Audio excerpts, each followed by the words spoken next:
Alright guys, looks like we're live. I'm gonna try to play all the way through the original Legend of Zelda. It's Zelda's 30th anniversary right now. And last week I played Zelda 2, which is actually my favorite Zelda game. And tonight I'm gonna try to do a full run all the way through Zelda 1. And if possible, try not to die.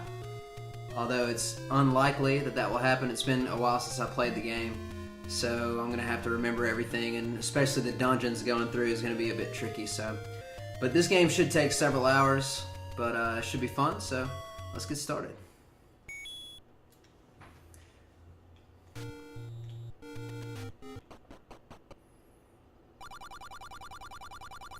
And here's one of the most iconic lines in all of video gaming. It's dangerous to go alone. Take this.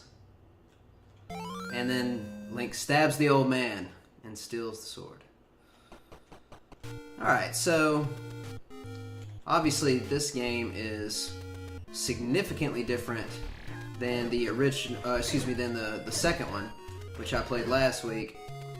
So the first thing I kind of remember doing in this one is usually just grinding a little bit of money. I believe I'm trying to get to the point where I can have some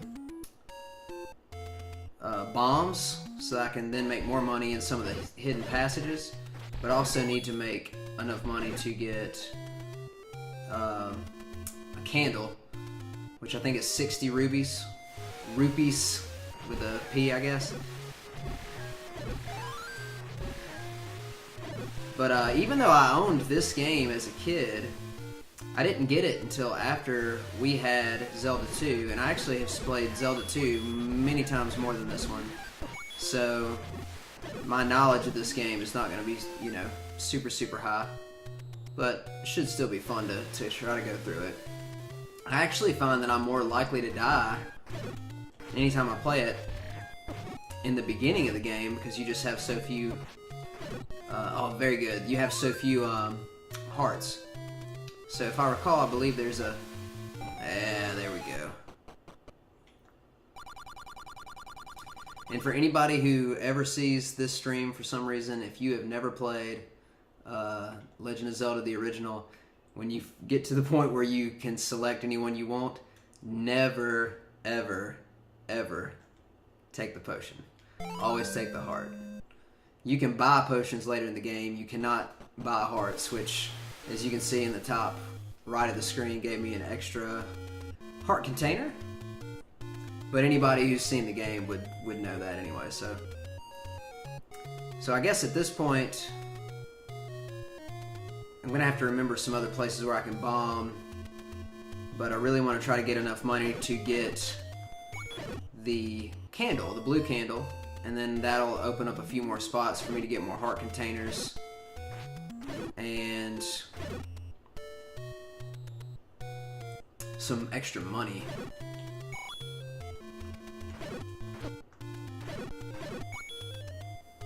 Alright.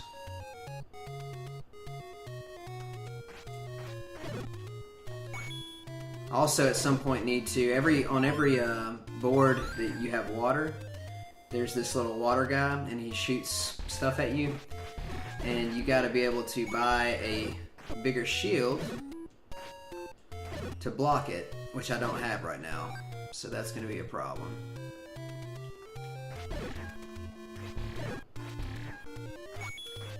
So what I might do is, like, if I were a better player, it wouldn't be hard at all to go into the first dungeon and beat it.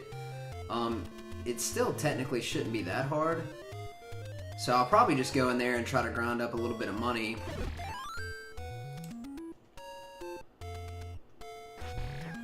And then hopefully avoid dying. And then by the time I get out, I should have enough money to get the blue candle, and then I can burn some bushes here and increase my life and do all that fun stuff.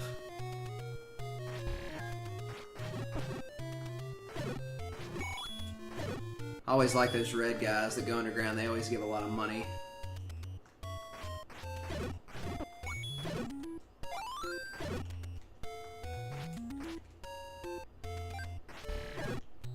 I'm going to go ahead and go up here real quick and grind a few of these guys. Again, just because they usually give more money.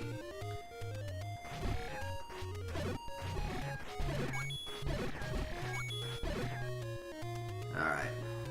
Even though I'm 16 away, I'm just going to go ahead and go in here, see if I can beat the first labyrinth. I think the first time I played this game, I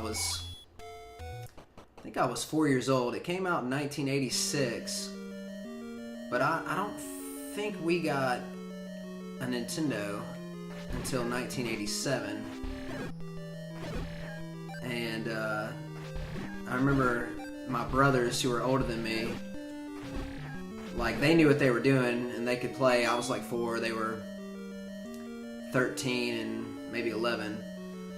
But I would watch them play this game, and then occasionally I would try myself, and I really had no idea what was going on because I was just too young. But I always liked the music of this dungeon. I always thought it was really cool. Or all the dungeons in Legend of Zelda.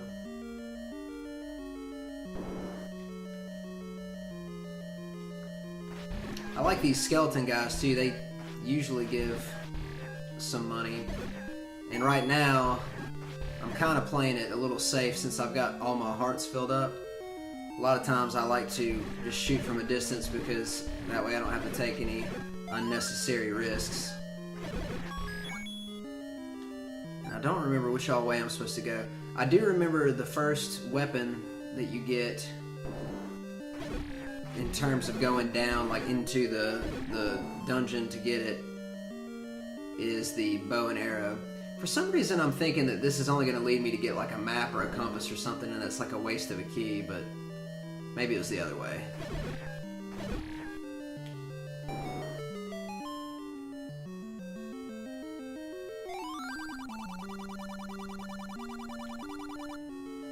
I remember when I was a kid and I would read those hints, I had absolutely no idea what it was talking about, and so I basically just ignored it. Okay. So this little red and white piece of paper here is the map in every board. So it looks like I'm on good track here. I think if I go up here, I'll get the bow and arrow. Well, technically, I'll just get the bow. You have to buy arrows. And then the arrows cost money to shoot later. But, I'll also be getting a boomerang shortly when I head over to where the first dragon is.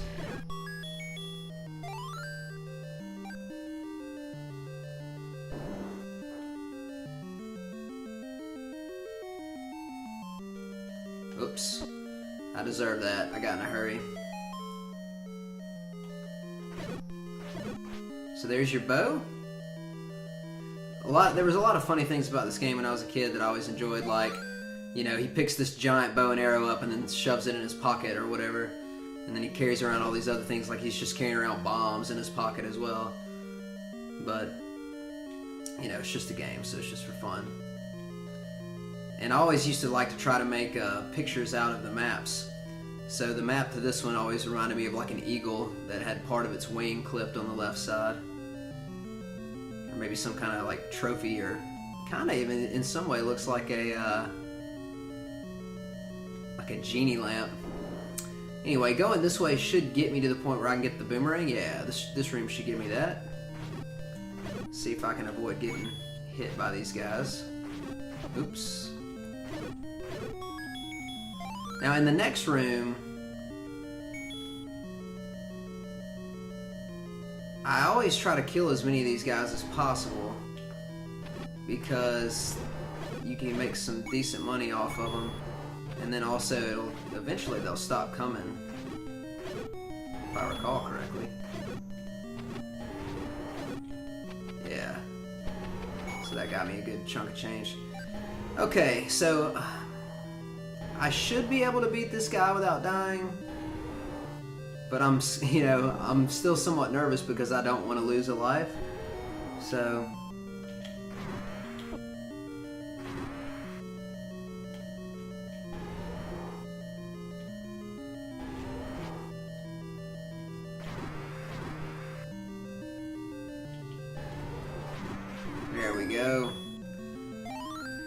Now that's a good start because now we can go and get the upgraded sword once you hit 5 hearts. And it's been a while since I played. I believe that you can get the Master Sword, which is the last sword, when you have 13 hearts. I think you can get 16 total maybe. So if we get to 13, I think we can get the Master Sword. So at this point, I'm just going to try to make a little bit more money. And, well, actually I should probably go ahead and, while I'm down here, purchase the blue candle so I can start burning some of these bushes and making a little bit more money, get a few more heart pieces.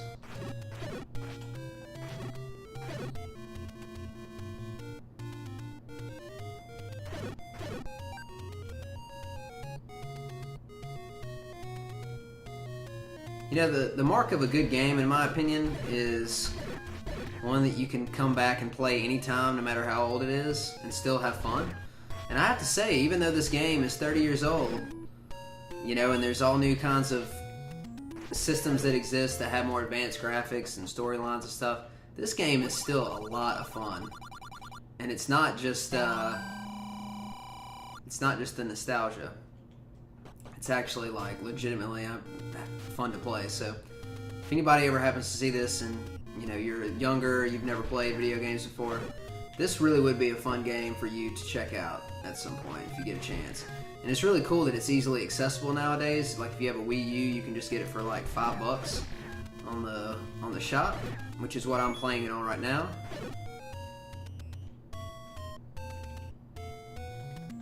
I think there is a store here. Okay, and this is where I'll need to come get the shield. And then on the next screen we should have a place where we can get another heart. Awesome.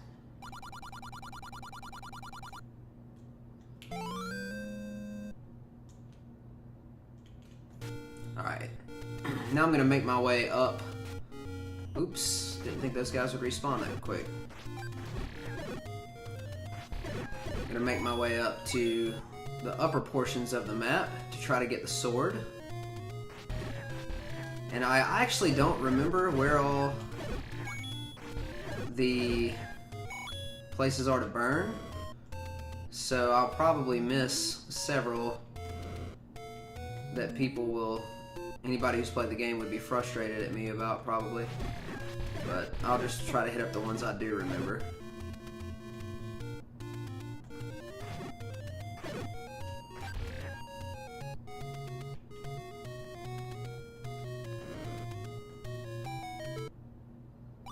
It's a secret to everybody. And he just gives me some money. I'm not sure why he did that, but it was very nice of him.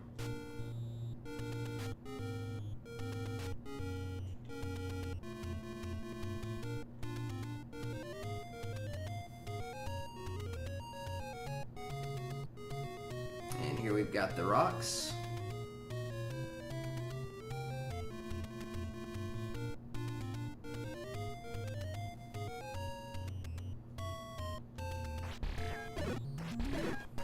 So if I recall correctly, I think these creatures are called Tektites. Which, I don't know what that is, but...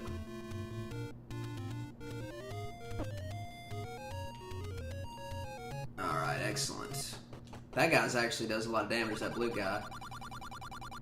He's actually one of the harder enemies in the game, in terms of on the map, so...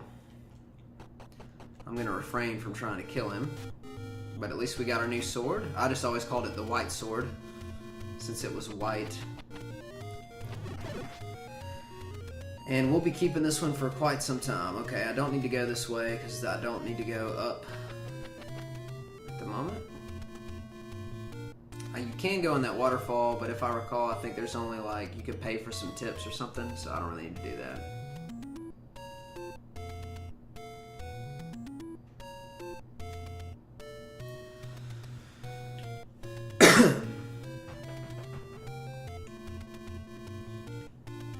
a little sip of the mellow yellow here. It's Thursday night, so gotta party hard. Get all hopped up on mellow yellow instead of Mountain Dew in this case. That was a very unfortunate hit right there.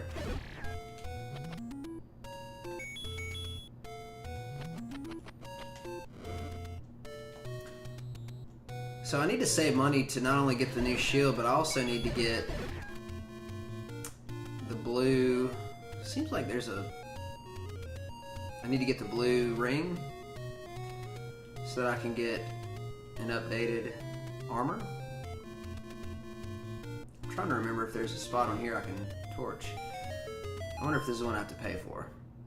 Nope. Alright. Very good. Perfect. Just enough to get the shield. Now that'll make life traveling a little bit easier. I can block a lot more attacks.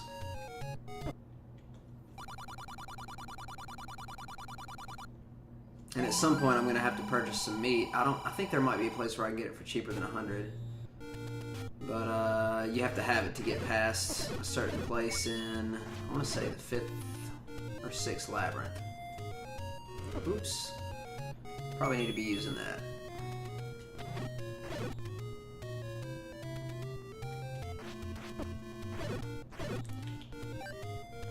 So I think at this point I'm going to make my way back to the beginning and go trek across the ocean. I think there's a couple more places I can bomb. And then that should also eventually lead me to the second dungeon. Or labyrinth, or whatever you want to call it. Castle, whatever it is.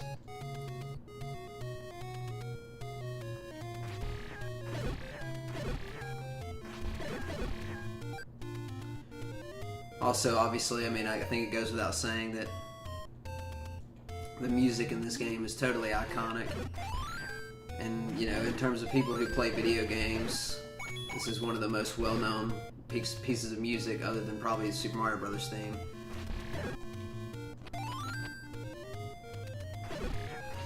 So one good thing about playing the Zelda games for me is always that I enjoy the music.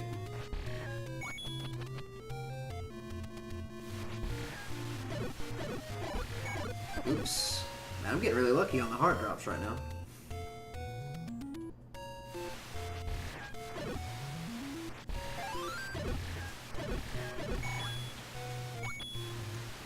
Now see, I want to say that there's a place here that I can bomb, but I just don't know.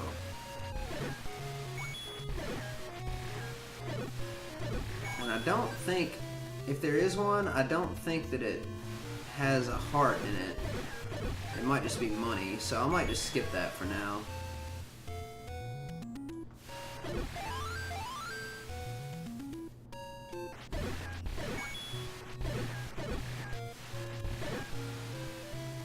Is this just a store? Yeah.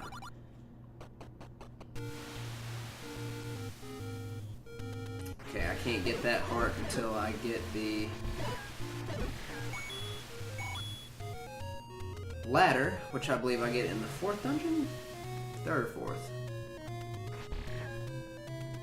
So at this point I'm going to try to start making my way over to the 2nd dungeon, which I know is somewhere around here. This is the 8th dungeon, but I pretty much have no reason to go in there right now, but let me just double check it. Level 8, yeah. So we'll be coming back to that much later.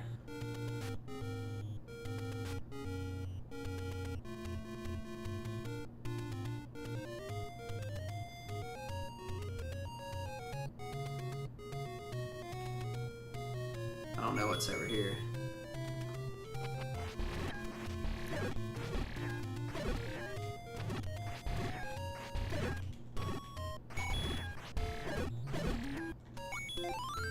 Maybe there's a place under the sky?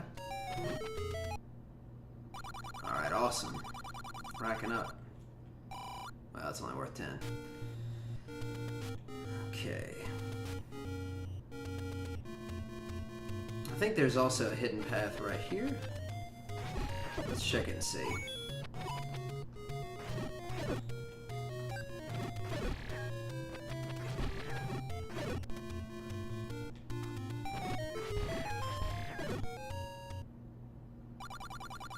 Alright, and see, I know there's more places where you can get money, but I don't really remember where they all are, and sometimes I remember if you bomb the wrong place or you burn the wrong bush, they actually charge you money. So I might chill out with that, although I do know that there's a safe one here if I recall. Here we go. Alright. Now, can I go up here and get the... I think over here I can get the letter, which will allow me to buy potions. Might as well go ahead and grab that while I'm over here.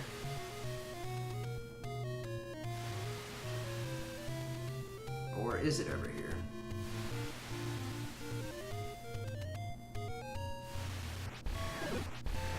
Oops, I did not mean to do that.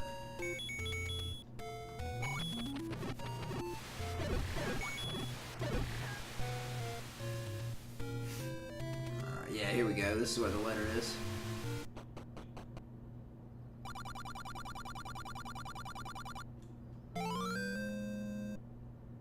So just a reskin of the map. The map in every dungeon is red and white. This one is blue and white. And as you can see, it's in the inventory. And when we use it on the old woman near the beginning of the game, she will allow us to buy potions for the rest of the game. So that's a good thing.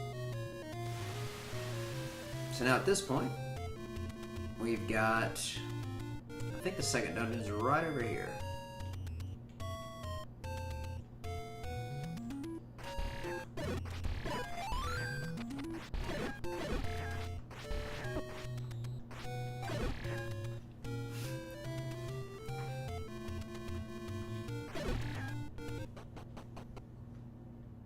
I think this is the one that starts having snakes in it, maybe?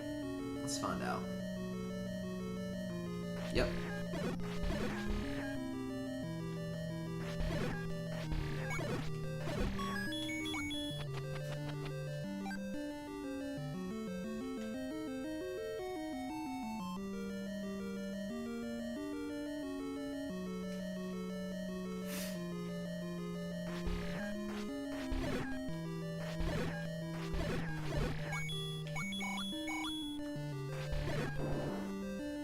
I better follow the locked doors first and foremost.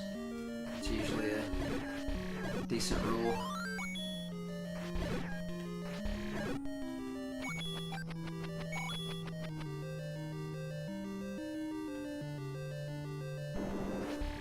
Alright, let's see.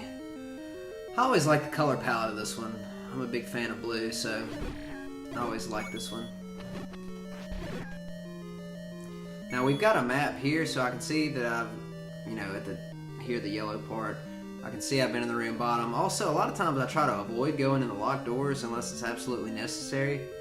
They put in a lot of rooms behind locked doors in this game that you don't really have to go into to beat the level.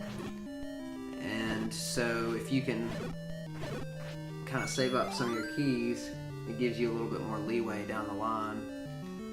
So maybe one of those rooms has I think there's an upgraded boomerang in this dungeon. That'll be something I'll have to check on later.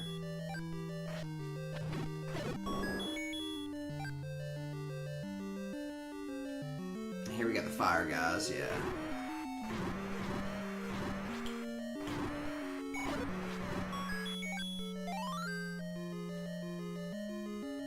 Seems like the boomerang guys are to the right somewhere. And if I didn't know it, that was dumb. I should have gotten that after I used them.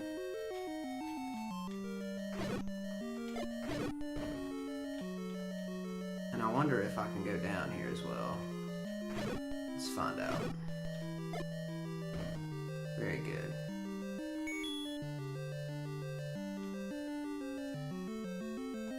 Yeah, here we go.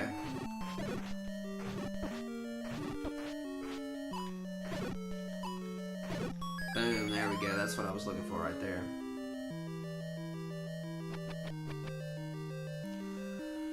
Alright, we're in pretty good shape so far. I really wish I had got hit by those guys. The boss of the second board is... I actually don't remember. I want to say it's the... Okay, the Dongo, I think he's like the Triceratops looking thing, or Rhinoceros looking thing. So I'll need bombs to beat him. And I don't think there's like a lower part of the dungeon I have to go into to get an item. I think that the magic boomerang is the only part, or the only weapon that I can get in this dungeon.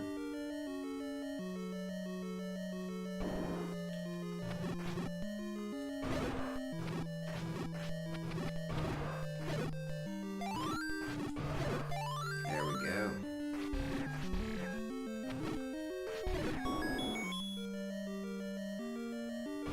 Okay, here we go.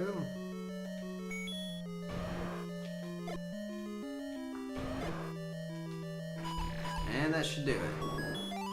Easy enough.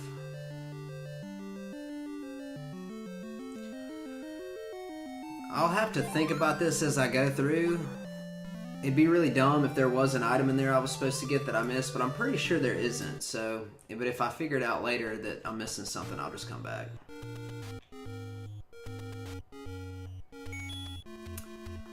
And now at this point, I might actually just farm up enough money to get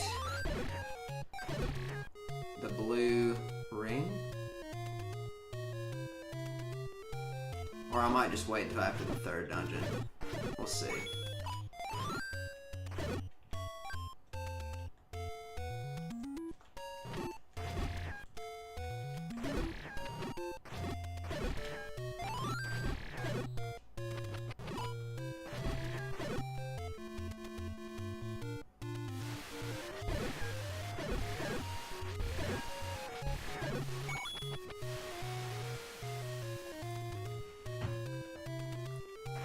Pretty sure I can bomb this rock.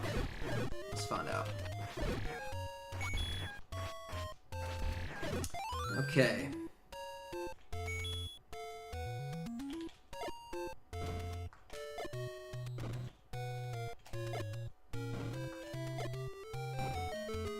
Fourth time's the charm on that one, I guess.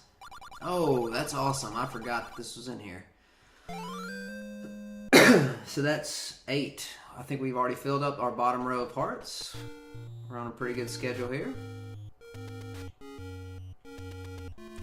And I want to say... That was really dumb. I want to say there's something underneath one of these guys. I could be wrong. Let's find out. If not, I'll be on my merry way.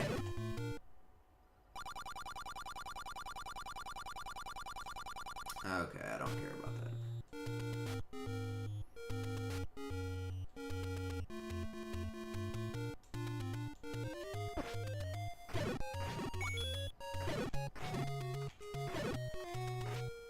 Oh, so close.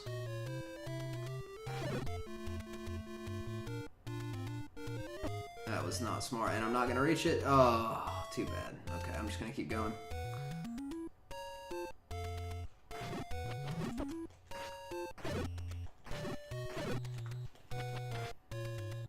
I will kill these guys. They don't drop money as much as the red ones, but I mean, I am here and I'm trying to save up for the blue ring, so I might as well attempt to get anything I can get.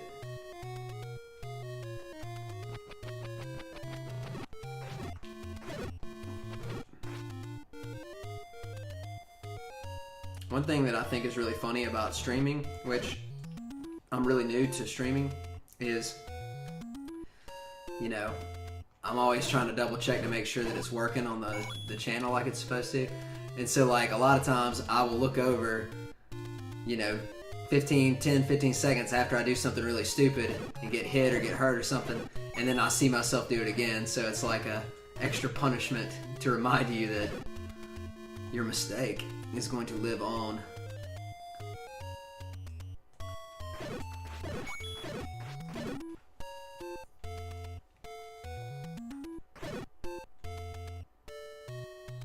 So it's probably going to take me a while to get to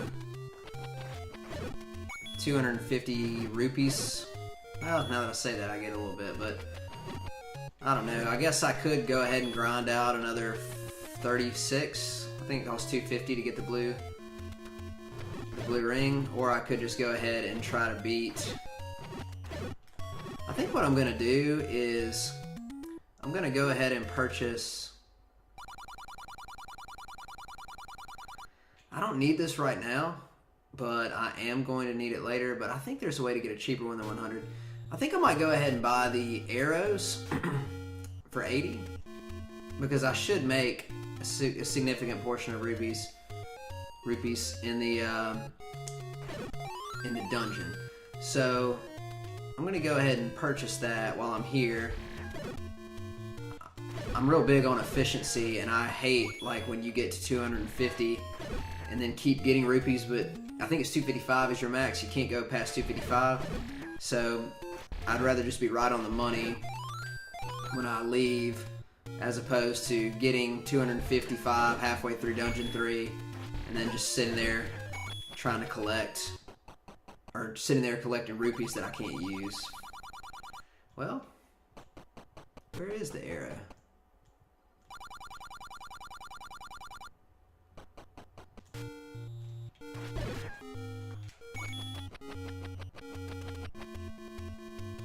I know there was one in the shop to the right. Maybe there's one up here to the left I can get. Oops.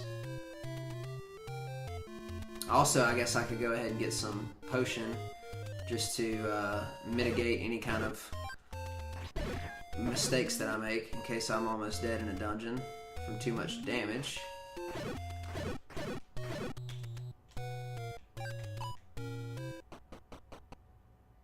Yeah, I'm gonna go ahead and grab the arrow. Now I can shoot arrows for the rest of the game. And now hopefully I'll get, you know, enough rupees in this third dungeon to get close to the point where I can buy the blue ring. And then I'll be set for several dungeons in terms of my power, both offensive and defensive.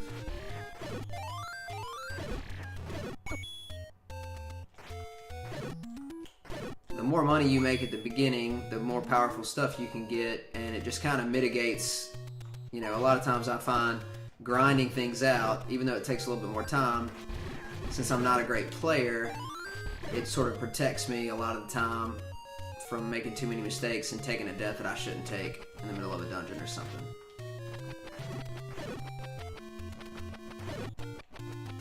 Alright, here we go, level 3.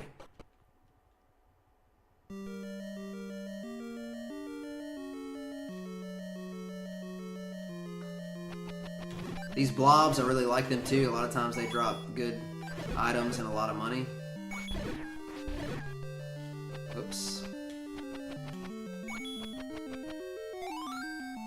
I always got fascinated by pausing the game on the different colors of Link.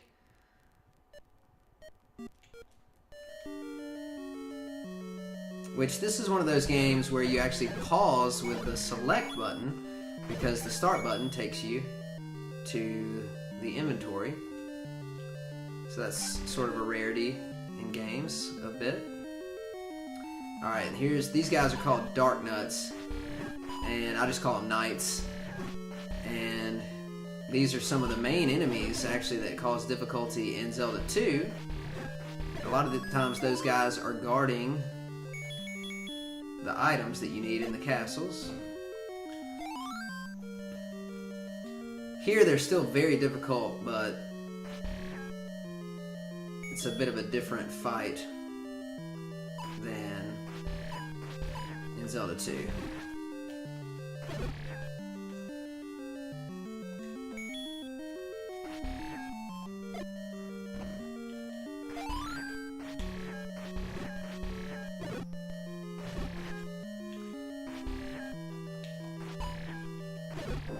Alright, let's see. This dungeon, I believe, has the raft. And these little sparkly guys make it to where you cannot use your sword for a short time. And if anybody saw my Zelda 2 stream from last week, the Zelda 2 version of those guys give a lot of experience early in the game, but they take a long time to kill. So I think I just walked into the boss's lair accidentally. You can hit him with your sword, but he's especially weak to bombs. And I'm just going to go ahead and, I guess, kill him because I have to, because I'm trapped in here. But I still need to go get the item, so... And that one bomb placement was perfect. I'm going to go ahead and get the Triforce, just so I'll go back, even though it would fill me up with hearts, and it'd probably be a smarter decision to get it at the end. I'm just going to go ahead and get it so I don't have to track over there. And now I can see where I've been. And also, I think I get a reset on some of these creatures, especially the blobs that give a lot of rupees. So this is actually pretty good in the long term. Well, that didn't work out too well.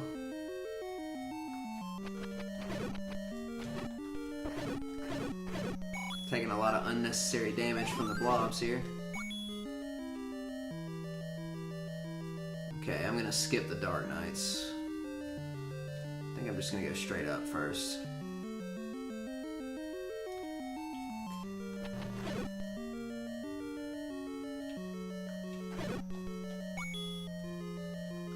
Alright. See, I know for sure that you don't have to use all of these, and I'm tempted to say that if I go left, it'll just lead me back to where that left door up there was. But I at least want to see if there's anywhere else that you can go. Okay, so yeah, I don't need to do that. I don't really think I have to go this way at all. I think this might be the dungeon that's shaped like a, I guess the kindest way to put it would be, it's like a ninja star. So it's got like legs at the bottom, on the right, at the top, and on the left. So basically in one of those legs, either to the left or the top, is where I'm going to find my item. So I think I'm going to try to go left here. I'll use this one key, and then if I can go down, I'll go down. I bet this is going to lead me to where I want to be. And then if that doesn't work, I'll know that I'll need to go up. But otherwise, I can save all those keys. Having 6 keys after the 3rd dungeon is, I think, pretty decent. I don't think I've used an unnecessary one yet.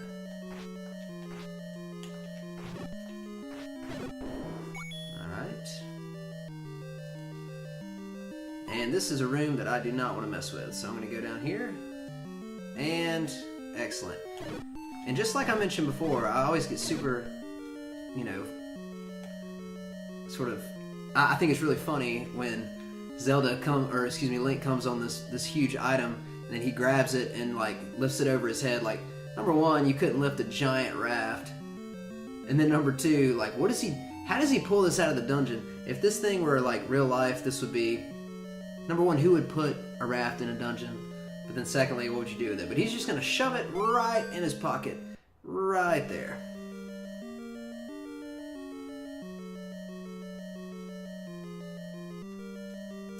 Alright, so that'll complete that level then. Looks like I got a few people watching now, or at least a couple people stopped in, so if anybody's out there, hello, thanks for stopping by. If any of you have accounts, feel free to chat with me. It's probably just a couple friends of mine or something like that, but I always appreciate people coming in and saying stuff to me, so I can be a little more interactive. This is Zelda 1, in case anybody's never seen it before. It's the first Legend of Zelda ever released on Nintendo. I think it was 1986. So this one came out when I was 3 years old. And used to play it when I was a kid. I watched my brothers play it first. I was too young, really, to understand how to, play the game all the way through. But I think I might have beat this game for the first time when I was like 6 or 7. But it's a really great adventure game. Still a lot of fun, even to this day.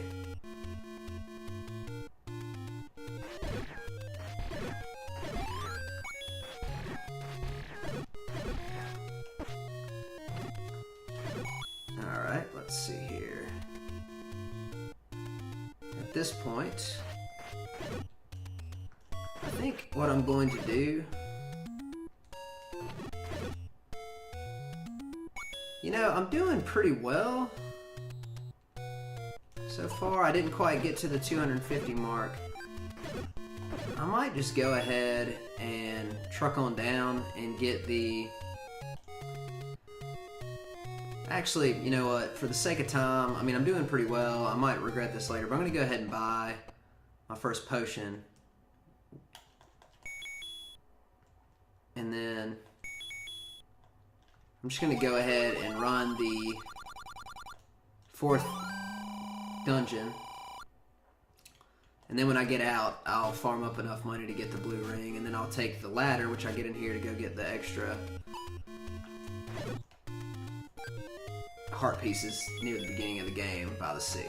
So it's like I keep changing my mind on which direction I want to go. But so far we're doing pretty good, so go ahead and check out the 4th dungeon since it's so close. And he goes across the sea, which was apparently only about 20 feet.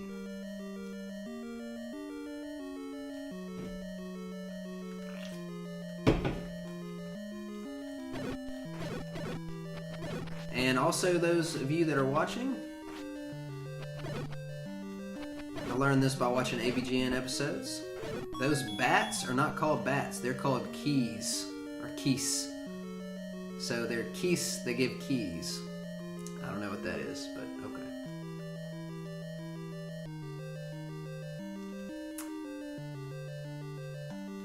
Alright, these guys turn into the red bats. And I don't think I necessarily have to kill all these, but I'm going to double check just in case. Okay. I'm going to avoid using keys as much as possible, like I mentioned earlier. Just because a lot of times they put these rooms in these dungeons that you don't have to go into, that are locked. So I try to run out of options. For anybody who's never seen the game before, if you walk into a dark room and you cast a candle or some other kind of fire, then you can see what's in the room. And if I recall correctly, these little blue guys, if you get the Master Sword later in the game and then you kill them, they don't spawn the little red guys. Go ahead and kill these just to make things simple. Alright.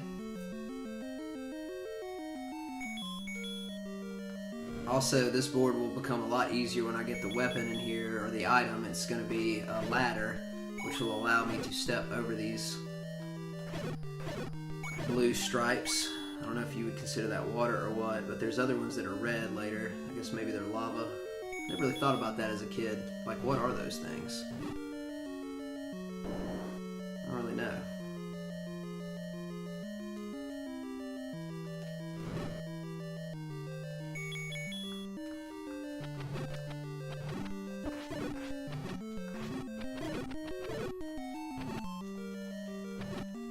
Also, I mean, like, it looks like it's some kind of demon or something with, like, wings, but why would it hop like that? I guess these are the types of things you just, when you're a kid, you don't even think about. You just play in the game. Alright, I gotta be real careful around these guys. They will eat your shield. So the little, I refer to them as like meatloaf. The little meatloaf guys here, if they get on top of you, they will eat your 90 rupee shield, and you'll have to go buy another one. So I want to avoid that. And then those little fairy guys make it to where you can't use your weapon, so it's really difficult when you get hit by those guys. Oh, okay, let's see. Dexter Dog.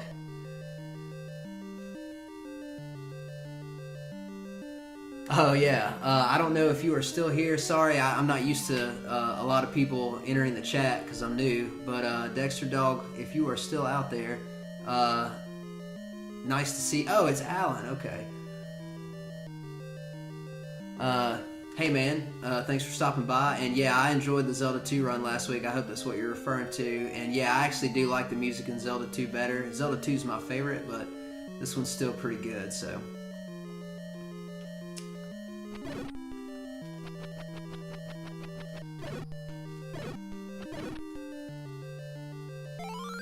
let's see. The stream got froze.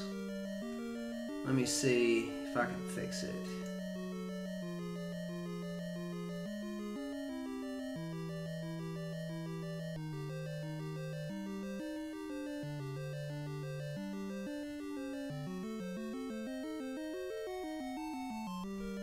Okay, looks like the stream might be okay at this point.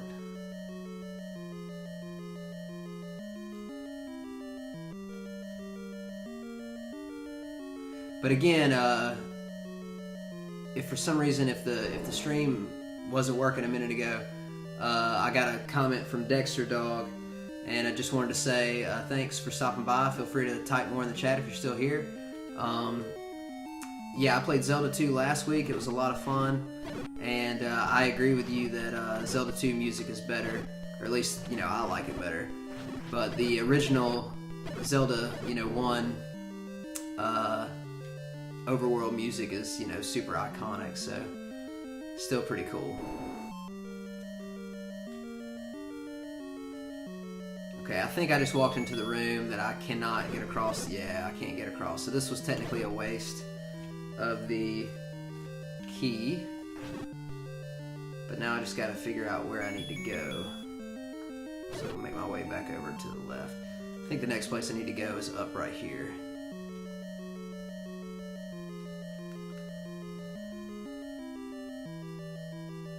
Oh, thanks, man.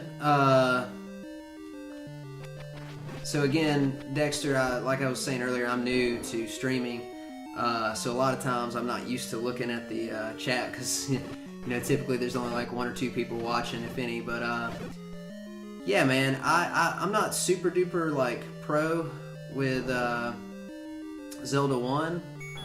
I mean, in fact, I'm not even really super pro with any of them. But I kind of stopped after Ocarina, ironically. So I played all of the ones on regular Nintendo and on Super Nintendo, and I played Ocarina. Oh, I need to be careful here. Okay, I definitely don't want to die. I'm trying to do a run without dying. But yeah, man, a lot of times the stuff that I remember from this game is just I had older brothers growing up that would play the game when I was like really little, and I would just watch them play, and I kind of like learned all the things that way, and then I was able to beat the game when I was fairly young just because I saw how they did it. And so when I come back and play these games, it's really just a big nostalgia trip for me. But I still do believe though, like I think Ocarina is a lot of fun. It's been a while since I've beaten it, but I really do feel like the old regular Nintendo ones hold up in terms of being just fun games to play. So I think a lot of people that are younger than me, that kind of grew up on the Nintendo 64 era, could still get a lot of pleasure out of playing the games on the NES. Okay, looks like we're in the right place now.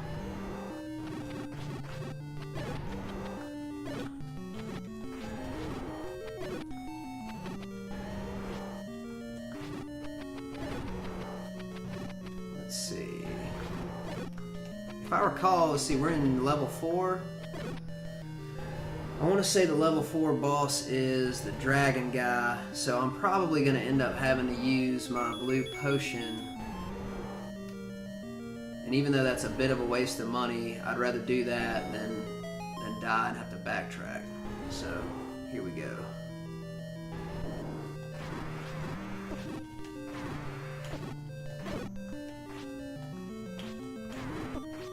Okay.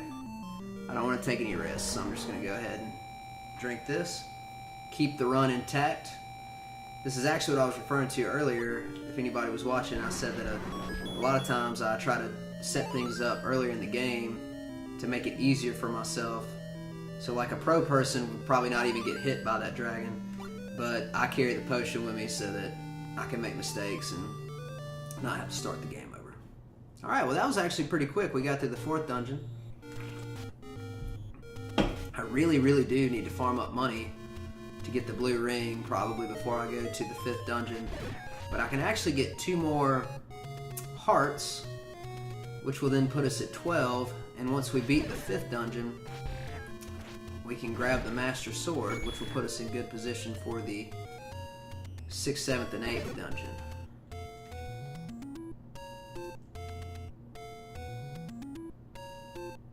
Plus, usually running down here will allow you to get, you know, a decent chunk of change, because a lot of times these intro level creatures still drop decent rupees, especially these Tektites and then the little red guys that go underneath the ground, which I don't know what their names are. Similar to the Angry Video Game Nerd, who I really enjoy his videos. He did one of my favorite videos by him he did on Zelda 2, and he kind of did a little spoof on how dumb the names are for the creatures, and I agree. I just call these guys spiders. Alright, this is what I was referring to.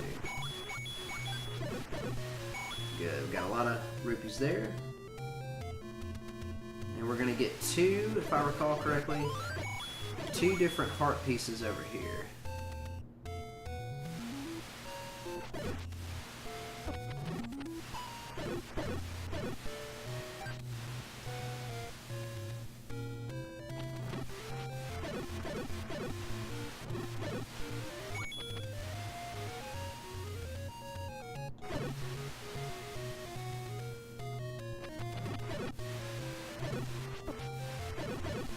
One thing I always found interesting, like this is just a random tidbit, is that, you know, technically, if you look at the pattern for monsters in Zelda, the entry level ones are always red, and then the stronger versions are always blue. So like these red guys at the beginning of the game are easier than the blue guys, it's just that I've got the upgraded sword.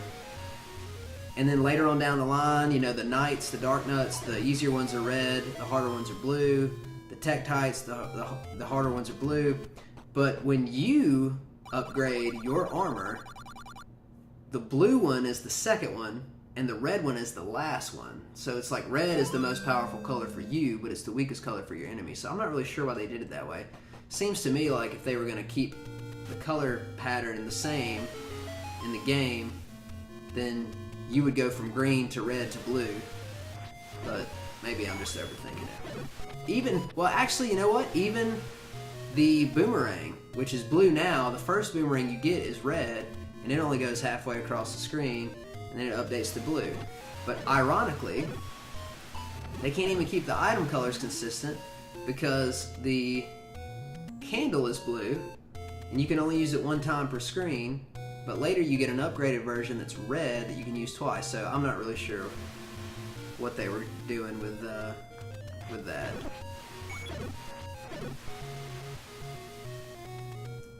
Guess these are the random things you think about when you're playing through a game for 3 or 4 hours. Okay.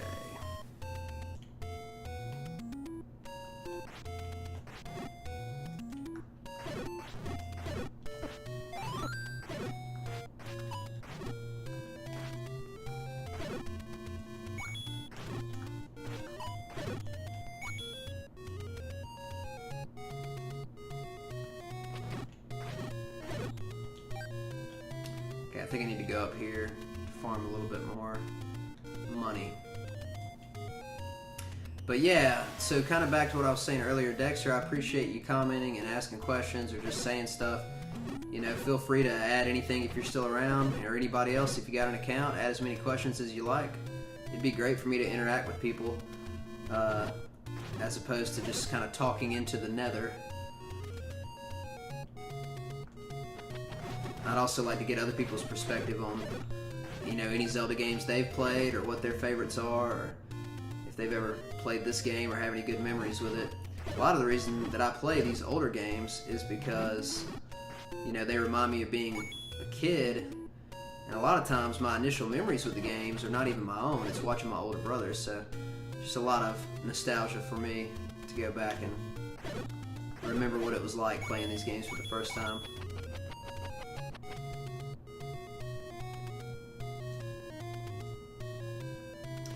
Wait a minute, I think... See, when we get into the later stages of the game, I don't remember everything. But I do remember I can step across here. Now, I think there's some... stuff over here that I can get that's good? Let's find out.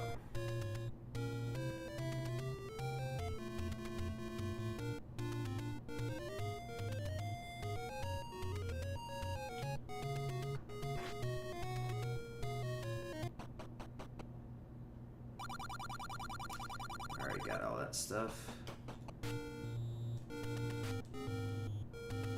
Don't think I want to go that way.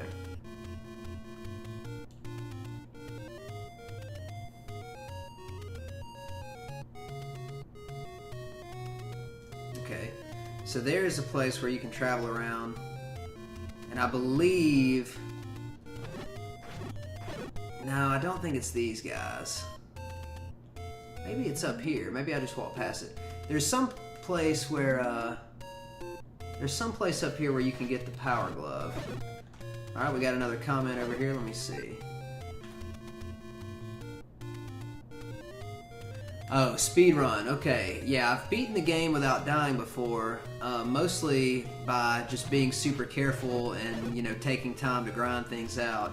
I've never done a speedrun of Zelda 1. In fact, I've only beaten the game, like really, if you counted every single time that I've ever beaten the game in my entire life, it's probably only like 5 or 6 times.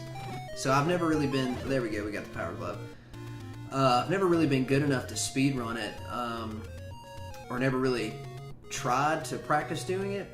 And I've considered doing it for Zelda 2, but Zelda 2 is actually a really difficult game, and it took a lot of effort for me actually to be able to beat it without using a continue. Now I haven't been able to beat Zelda 2 without dying, but it's live. Like the lives that you get function in a different way. You get 3 lives per continue, whereas here you get 1 life. So if you run out of life, you're dead. But the only thing that I could say that I've quote-unquote speedrun, and it's not, I wouldn't even really call it speedrunning because there's a lot of guys out there that are like super knowledgeable about the games and glitches and stuff like that, and they know like every in and out. The only thing I could even potentially say that I've tried to speedrun in my own way would be probably Final Fantasy 1 and Shovel Knight. And I kind of say that loosely. Shovel Knight is a game that's a lot like Zelda 2 actually. That's why I like it so much. I was able to, after some practice, I was able to beat the game in under 90 minutes, which is like you get an achievement. I think when I beat it in about 81 minutes or something like that, or 84. But there are guys out there that can speed run that game in like 45 minutes or something. So technically, you know, speed running it versus other people out there, I'm not even close. But just speed running it for myself, you know, to go at a faster pace than normal.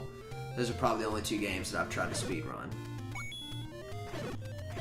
It would be fun to try to learn how to do Zelda 2, especially because Zelda 2 is my favorite. I just don't know. It would take a lot of effort to do it. What about you? Have you ever speedrun any games? If you're still out there, Dexter? Have you ever, you know, do you have any special games that you like to do as fast as possible?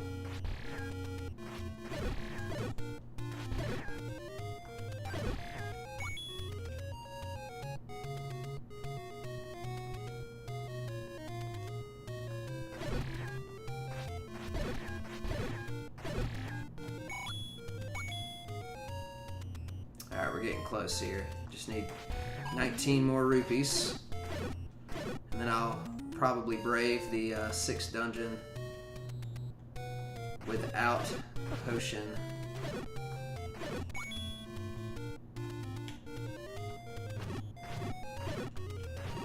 Ah, that's terrible.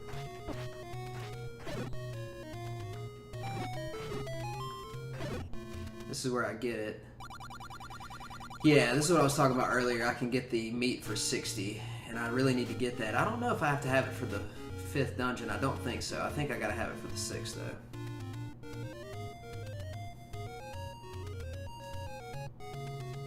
And for anybody who happens to be joining that hasn't seen any of the stream, I'm gonna attempt to beat the whole game it's been a while since I played, so it's probably going to be a bit of a slow process here at the end with the last several dungeons, but I'm going to try to beat it without dying if possible, because my eventual goal is to have all 3 of the game slots on the game show that I've completed the game but have a 0 number.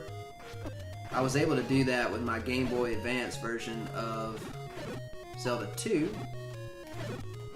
but never been able to do it with this one. So, and then earlier I had a commenter say something, asking me about speedruns, and I haven't really done much speedrunning of anything, but if anybody's out there and logged in and wants to leave a comment, you know, tell me about any games that you've speedrun, or just any Zelda games that you like in particular, or why you like them. I would love to read the comments and respond to them.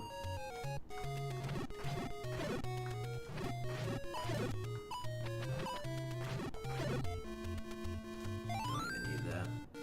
While I'm down here, I might just go in here and kill some creatures, because a lot of times these monsters will drop money.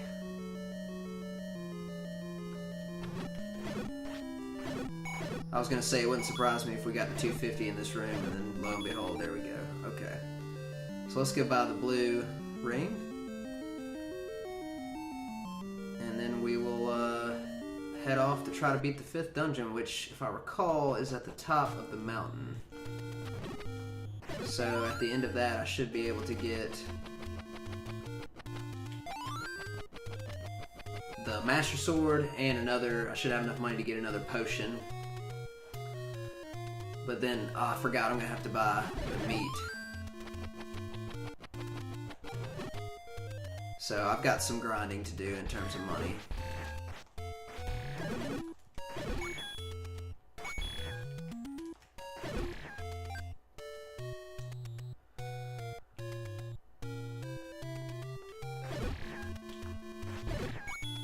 Speaking of Dexter's question from earlier, I actually have considered, even though I'm new to streaming, you know, I don't really care about getting on here and making mistakes because I'm not like a pro gamer or anything, but I think I might actually try to relearn. It's been so long, I might try to relearn how to beat Shovel Knight in under 90 minutes, and maybe that'll be the next kind of major thing that I stream. But I love the old Zelda games so much, and it's the Zelda anniversary that I just thought it'd be cool to beat the 2 original games. So last week I beat Zelda 2, and you know, if you have the Twitch app, or if you get on and watch it on computer, you should be able to see the run that I had. It had been a long time since I had played. I almost was able to beat it without using the continue, but it just wasn't in the cards. But I did manage to beat it with just using 1 continue, and I actually got kind of lucky at the end. If you see the stream, you'll see what I'm talking about. I probably should not have beaten the next to last final boss without dying, and it would have been a precarious situation for me if I had not. Alright, let's make our way to the 5th dungeon.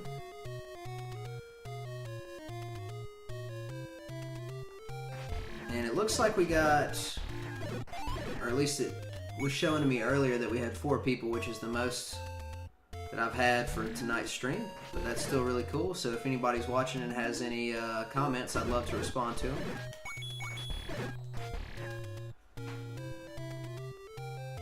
Hey, what's up, Brady? How are you, man?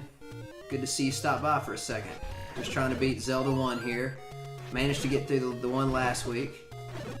Have you ever played any of the Zeldas on the original Nintendo?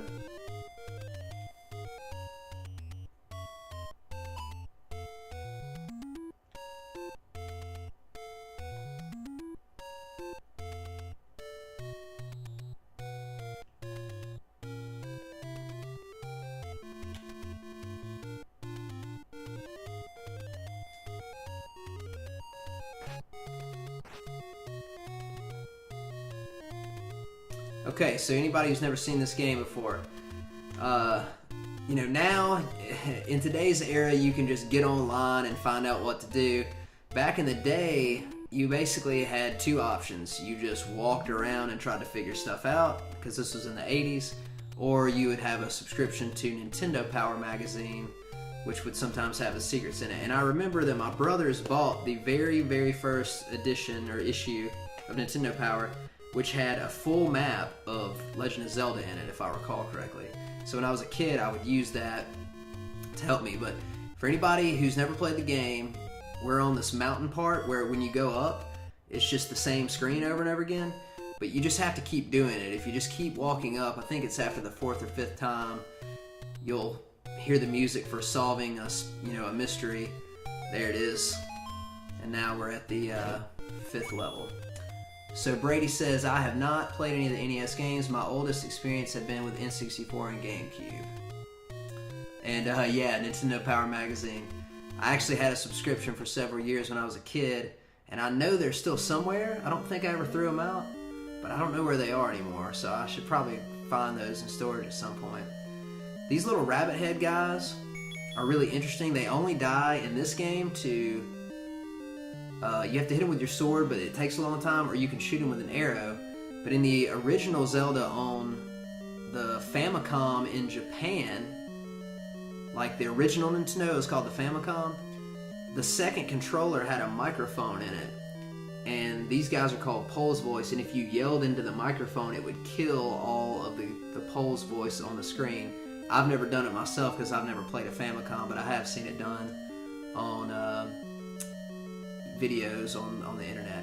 But Brady and anybody else watching, yeah, I played the one on Nintendo 64, Ocarina of Time. I recently purchased Majora's Mask for my Nintendo 3DS, but I haven't played it yet. I never played any of the ones on GameCube. What was your experience with them, if you don't mind typing a little bit? Did you enjoy the game? Like, was it Wind Waker or Twilight Princess or something like that? Which game was it, and did you like it? And is it something that you think I should go back and play, even if I've never played it before?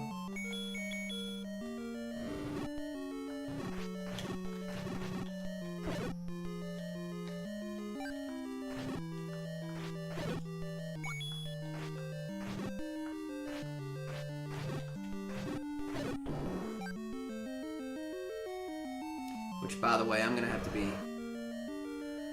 super careful because I don't have any potions with me. And I also can't waste but 2 bombs on these guys.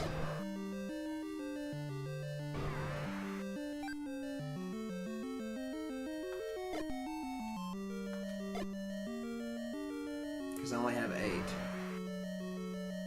Oh, that was not smart. Okay, I gotta nail this.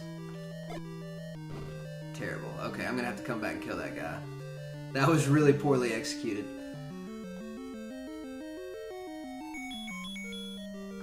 Got a little ahead of myself there.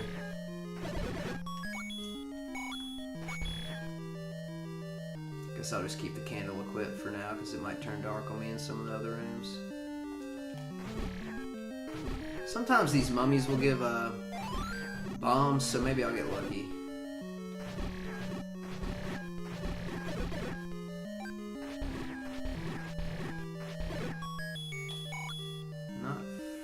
Not for now.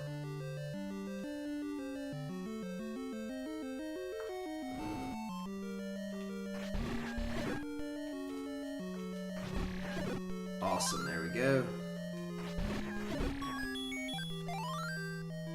Alright, let me go back and see if those guys have respawned. Hopefully not. If they haven't respawned, then I can just kill the last guy. Let's see. Brady says, it was Twilight Princess, but I don't remember very much about it. Never actually owned the game, but I remember liking it. Cool. Maybe it's one I need to check out on my own.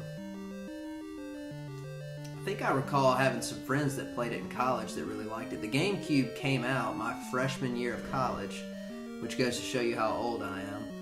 Of course, then again, if I was, just a little kid when the original Nintendo came out, then obviously I'm a good bit older. But, yeah, I never ended up playing the Zelda on GameCube, and I don't know why, because I always loved the old Zelda games.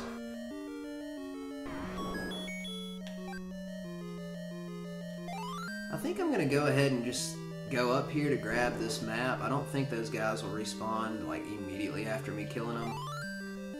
Okay, so mentioned earlier, I like to try to figure out what these maps look like. This one to me looks like a Tyrannosaurus Rex. So the level 5 map is like a kind of a messed up Tyrannosaurus Rex with a weird mouth. Or a lizard or something like that. Let's see. Brady says, also it was nothing like this. I think it was third person swordplay. Yeah, I think it was. I think it was somewhat similar to Ocarina of Time. Which sort of the interesting thing is that, you know, not to bore y'all too much with the sort of history, but, alright,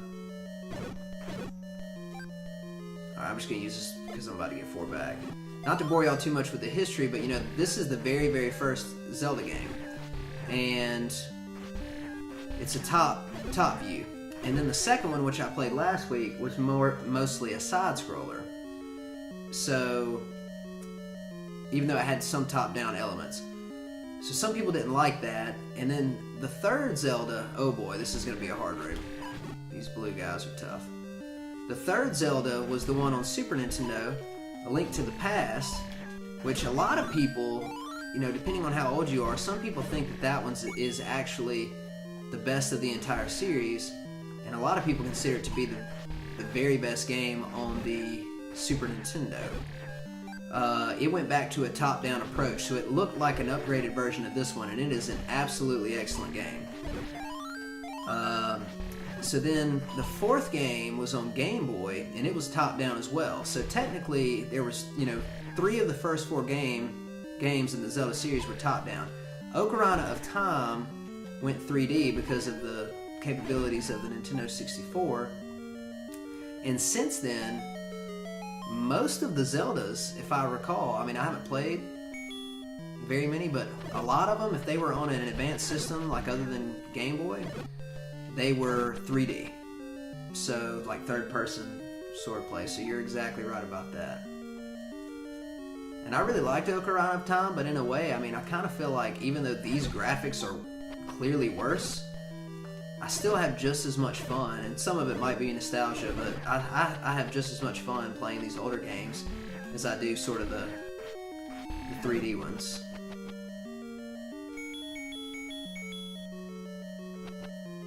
Let's see.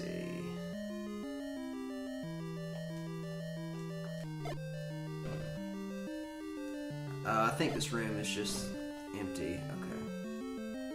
Wait a minute. I thought I could get in the eye right there. Maybe not.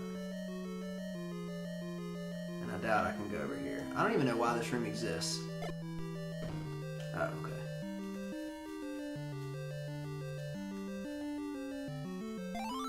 I bet you'd like to carry more bombs, or have more bombs. Yes, I would, but I don't have 100 rupees. I'm actually going to have to come back in here later, because it's a huge benefit to be able to carry more bombs. If there's anybody still in here, like if Brady, if you're still in here, or Dexter, are there any other games that you guys, you know, just really like from your childhood? Like when you were first growing up and you were young, whether it was Nintendo 64, GameCube, whatever, what were some games that you really liked that you could still go back now and have just as much fun with? See, Brady says, this game seems to have good substance, and I agree. Feel like the replayability of the game would be way more than just playing through Twilight Princess. Yeah, I think part of what makes this game cool is that even though, you know, it's 8-bit and it's, you know, the graphics aren't super great, it's just that there really are a lot of levels. I mean, there's 8 dungeons before you can make it to the final stage, and there's bosses in each one, and there's all these secrets and items. I mean, like, it's a pretty big world, so you can kind of choose your own destiny, if you will, and choose your own path, even though you know, you kind of need to go in a certain order. But there's just a lot of replayability, and the more you play it, the more you learn the patterns and stuff. It's just a lot of fun. Anyway, I need to focus for a minute because these guys are hard and I'm not very skilled. I love how I get like every one of them down to one hit almost.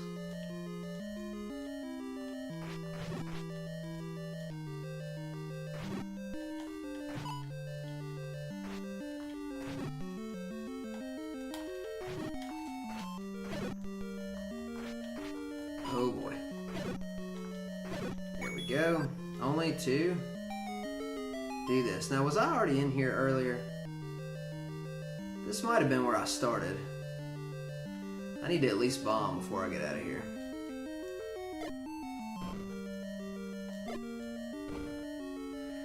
Alright, Brady says, Super Smash Brothers for the GameCube for me, for sure.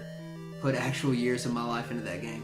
You know, that's really interesting that you say that, because Super Smash Brothers on GameCube came out, I think it's Melee? Super Smash Brothers Melee? I think Brawl was on Wii, but it came out when I was in college, and when I was in college, at first, everybody was playing the Smash Brothers on Nintendo 64. Like, everybody was playing the Smash Brothers on Nintendo 64. I played that game so many hours. By the time the one on GameCube came out, like, I knew it was a technically superior game, but I was already so, like, used to and actually pretty decent at the original one that I was frustrated that there were, like, people that I would, you know, beat them really badly in the original, but because the control schemes and everything were different on the GameCube, they would actually beat me, and I remember being so frustrated by it that I actually didn't play it very much. I probably should have. But I recently, last year, I guess, maybe not recently, last year I bought the Smash Brothers for Nintendo Wii U, and I also bought it on 3DS, even though it's technically the same game. And I liked it, I just haven't gotten into it much. I need to find some people to play with. Unfortunately, a lot of my friends that I used to play games with don't live around me, so it's harder to play. And Brady, who was your favorite character in the Smash Brothers games?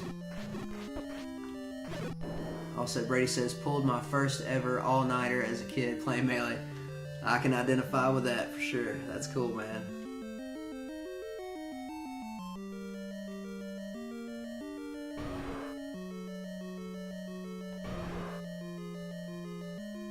We definitely stayed up late playing the original Smash Brothers game. In fact, I still have it on my Nintendo 64. I was goofing around last night. I don't really play my old consoles too much anymore, but I had it hooked up and I was looking at that and Diddy Kong Racing, which were games that I really enjoyed when I was like in high school. But yeah, anybody who's still watching, if you have a favorite Smash character, let me know what it is. I was always partial to Star Fox. Or I guess his name is Fox McCloud, but it's from the game Star Fox. He didn't really hit very hard, but he was faster, and so I always liked using him and trying to dodge people's attacks and stuff. Let's see. Falco also played as Link a lot. Well, those are all both excellent choices. For me, I don't know what he was like on Melee, but basically one of the most powerful abilities in the original Smash Brothers was the Falcon Punch, and all you had to do to use it was press B, which was the green button. And like before I learned how to play, I just knew that like if I could hit that it would hurt, and so I just like would spin these games. I was terrible when I first started. I'd spin these games just pressing that button like over and over and over again. So it's just a constant, non-stop, like, everybody having to hear him say, Falcon Punch. But man, Smash Brothers is like, if you really want to get down to it, like, gaming is supposed to be about having a good time, you know, and having fun with your friends and stuff.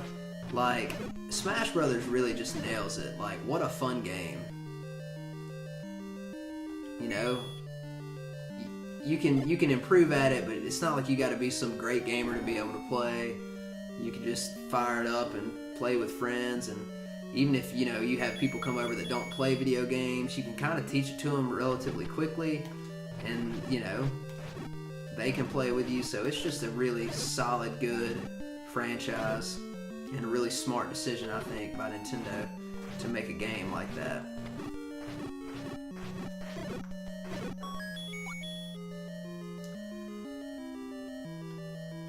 Yeah, Captain Falcon for sure, man. Let's see, I bet I can go up here. No, I already went that way.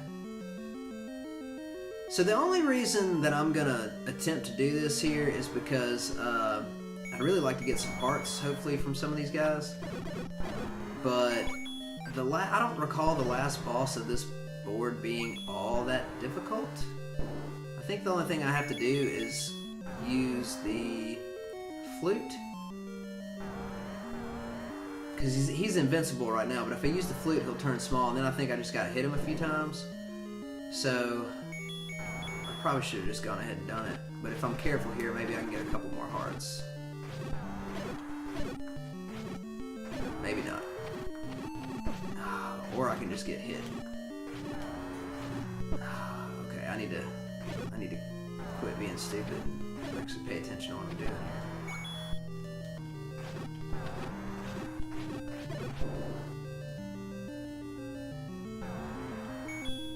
Just for curiosity's sake, I'm going to see if any of these have secret rooms. I don't think so, but okay.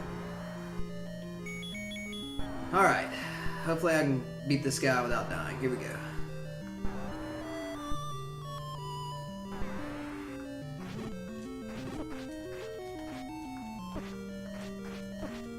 Ooh, I'm not doing good at all. There we go. Alright. Live to fight another day. So, another quick story, I don't, not that any of you guys care about this, but I gotta have something to talk about while I'm streaming.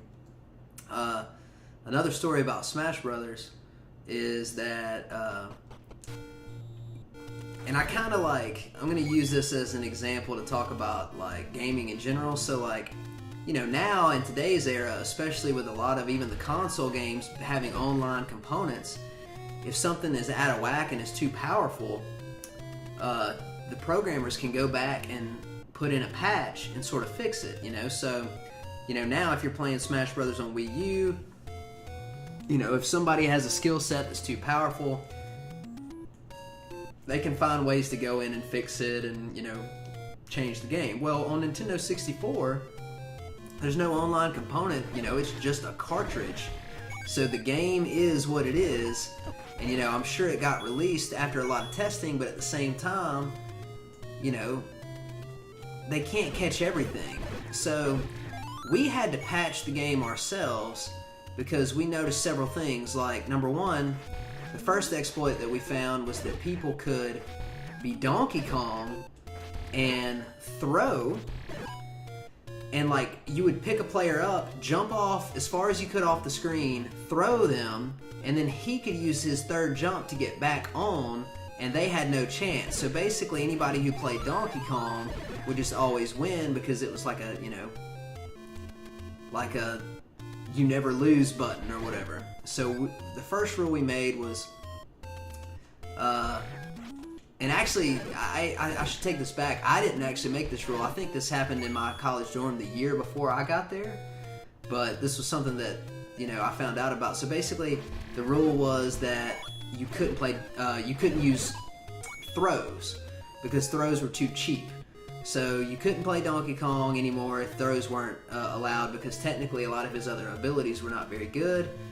And so the next thing people did is they banned Kirby. Because Kirby's ability to float back from so far away was just so powerful that it wasn't fair. So in our games, we patched our own game by not allowing people to play as Kirby and not allowing throws, which basically ruled out Donkey Kong. So, and then depending on which board you played on, if the board was big or small, Some characters are better than others. Like Link was really bad at the original Smash Brothers if you were on a small board because his jumps were weak. Since all of us guys play Destiny on PS4, patches like every month to skills, weapons, armor, loadouts. You're exactly right. So basically, as good gamers play and find exploits, they put patches in to fix those things. So on the original games, man, you know, if you're playing an original regular Nintendo game or Super Nintendo or N64, there's no patch to be had. So if you found an exploit, you just had to sort of monitor it yourself. Okay, so here's another puzzle in this game. You have to go left, I think it's like left up, left down, left or something. You basically just have to alternate, and eventually you solve the puzzle and you make it to the end of the map. And now we're in the graveyard and we need to go get the Master Sword, which I don't quite remember. I think it's in the top right graveyard. But Brady, he says all of us guys play Destiny. I've seen commercials for that and it looks pretty cool. Can you sort of explain to me, you know, what that game is?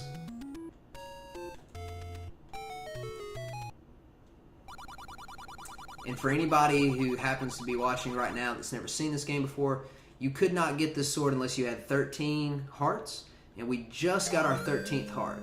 So now this is the Master Sword, the most powerful sword in the game, just in time to run the 6th dungeon, which is over here. But I'm actually curious, I can't remember if this is the one where you have to have the meat.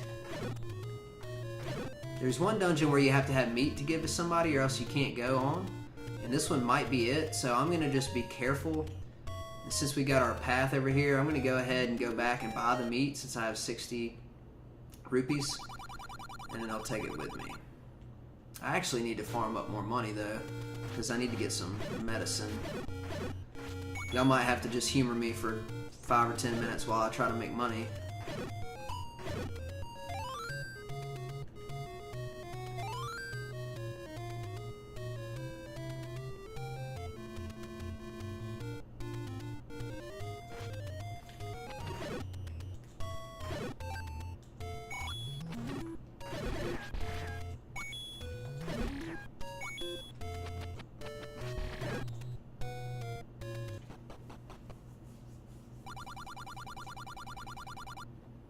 Also, I forgot I gotta get 100 gold to try to have more, or 100 rupees, because I need to get extra bombs in the 5th dungeon.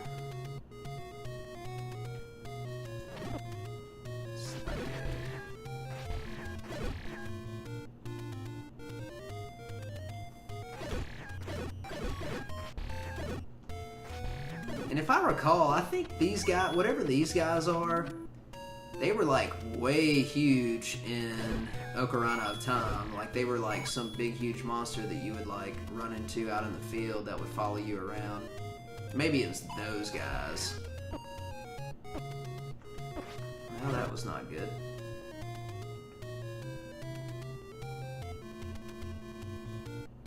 I have not been over here yet. Although I know that this is the end of the game, some of this section over here.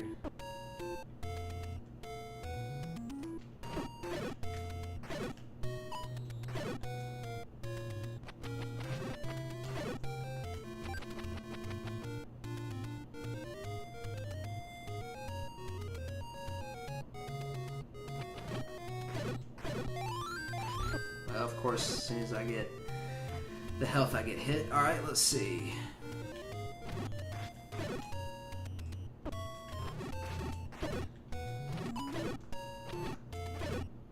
I think there's a tree. No. Maybe it's on the other side. There's some kind of tree that you can go in. As you can see, the game is slowing down because of all the colors and stuff going on with these guys shooting weapons at me. I really ought to be more careful. I just took a lot of damage. It looks like my, I don't know if anybody's still seeing this. Looks like my stream froze up a little bit on my computer.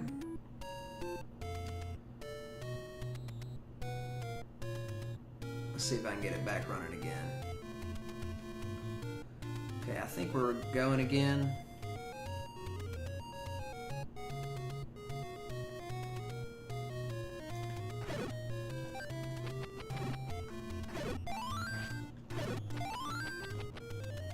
Yeah, alright, we're going again. I don't think anybody's still in the room with me. Sorry if I ignored anything. My stream froze up and I couldn't see any of the chat or anything for a little while there, but I think we're back to going. So I'm getting near the end of the game. I got a couple more dungeons to do, and then we'll try to knock this thing out.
Always love seeing the blobs because they give you a lot of money.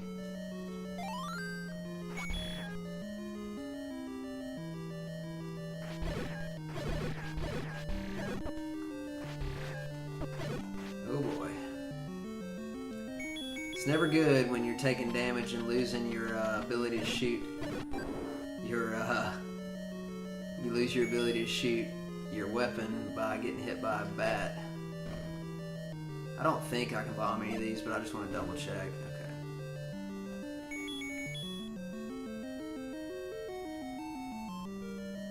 And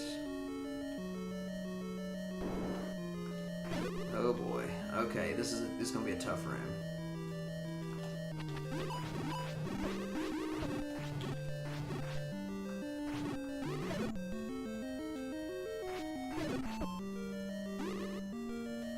Again, for anybody who's never played this, you have to be really careful not to get hit by the big meatloaf guys, because they will kill you. Well, excuse me, they will eat your shield. And that's 90 rupees that you have to spend to get a new one. I don't think I want to mess with those guys. I think I'm just going to keep going. Okay.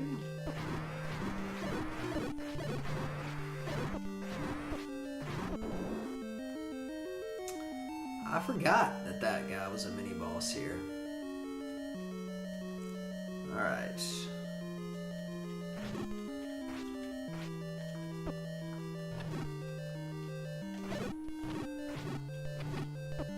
That guy doesn't hurt you, the little skull looking bright light thingy, but he will cause you to not be able to use your sword, which is a problem. Okay. I am assuming I probably have to go down to get the item for this stage, because it leads to a dead end, and that's usually the way the game works. Let's find out.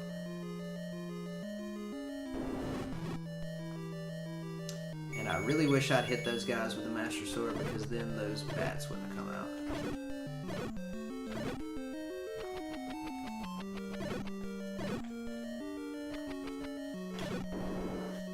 Okay. This is good. Oh. Oops. Oh, okay, good. I got him off somehow.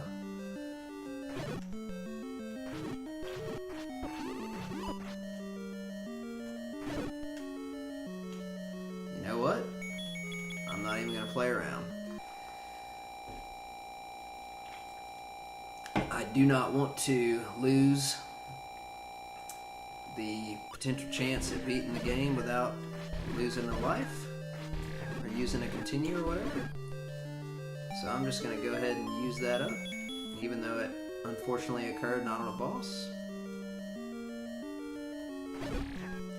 And I really thought that was going to take me to an item, and it did not, so that's unfortunate.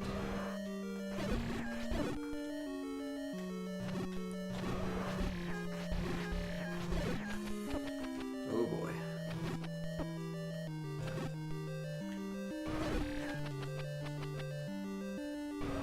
Let's check and see if we can go up here. Nope. What about it? No, that would be dumb to go right there, because that's where the boss is. That was a wasted bomb. Maybe I can go down here in a second to get the item for this level.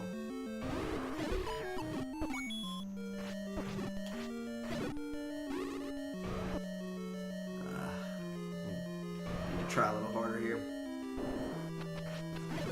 Oh, this room.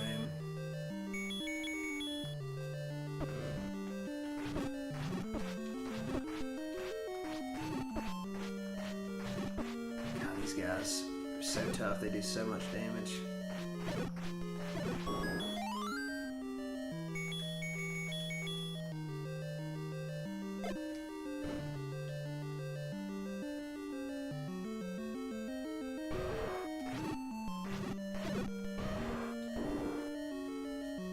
So I guess I should just go ahead and beat the boss while I'm here.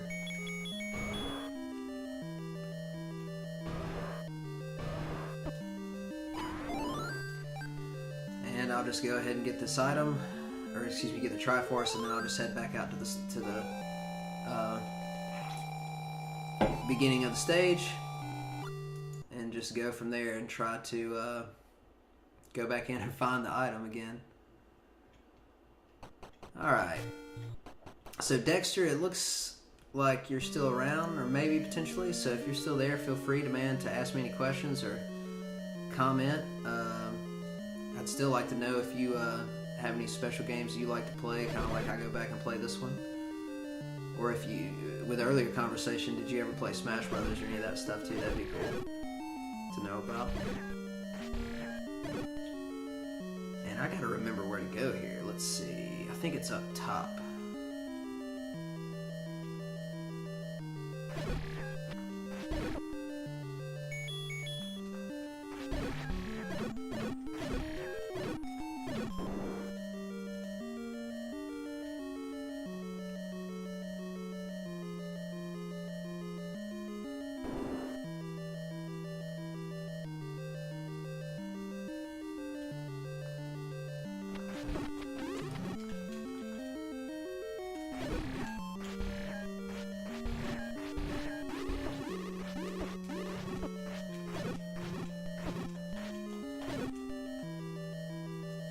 Luckily, I've still got one charge on my medicine bottle to be able to locate this thing. And technically, I don't even have to get it.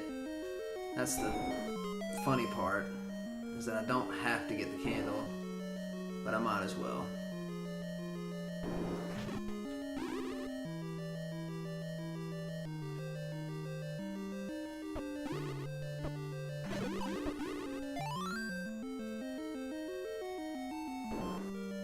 If I can bomb behind this guy. No. Ah, this is where I didn't go.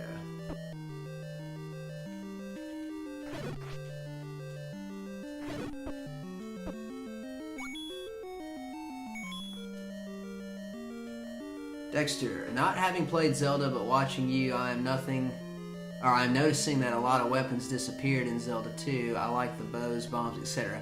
Yeah, actually, that's a great point.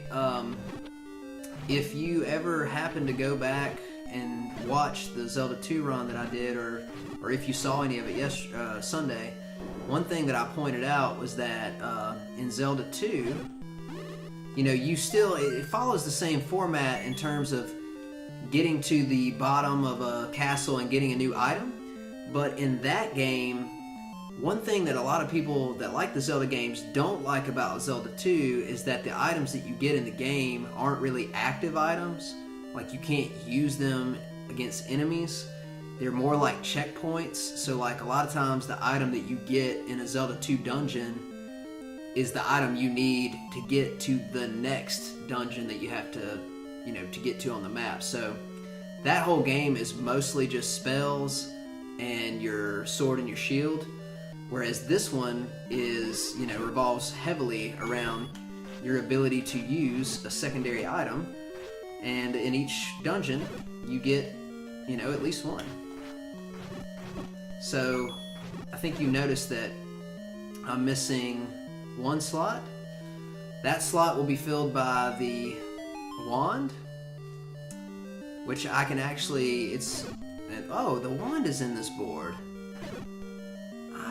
For some reason, I thought the wand was in the 7th board. So the wand is the most powerful secondary item that you have. It shoots, and when you get a book later on, a spell book, when it gets to across the room, it'll spark fire, and then that fire will light the room up. So you get that book at the beginning of level 8. And technically, you can get it very early in the game, but this time I wasn't really high enough level to get it. I'm actually gonna have to kill these guys.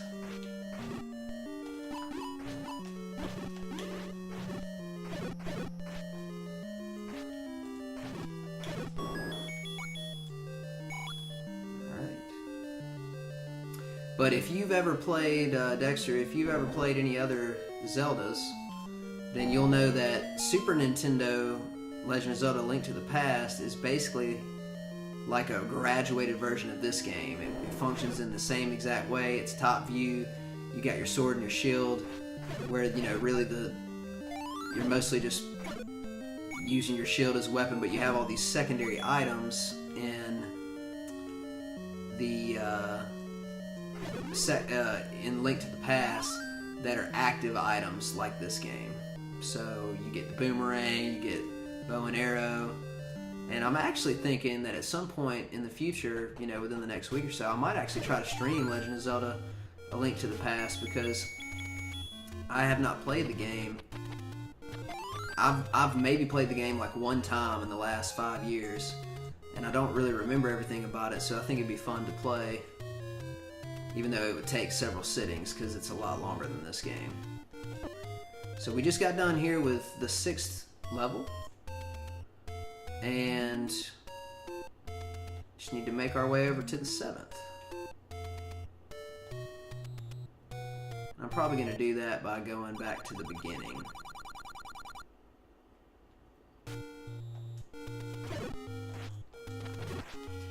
And I think I actually can get my hearts filled up right here.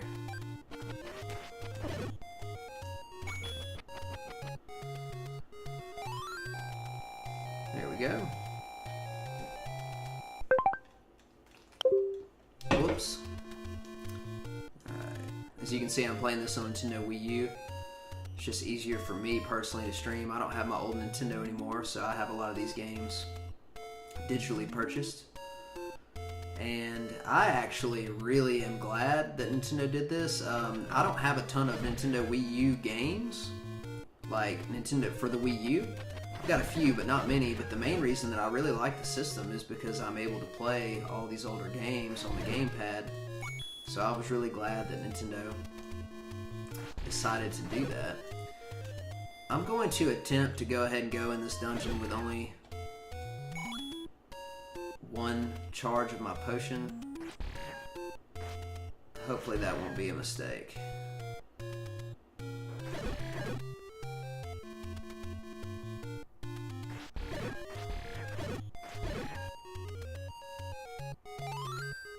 Okay, I think there's another lake up here that has nothing in it. Okay, yeah. And we gotta play the flute.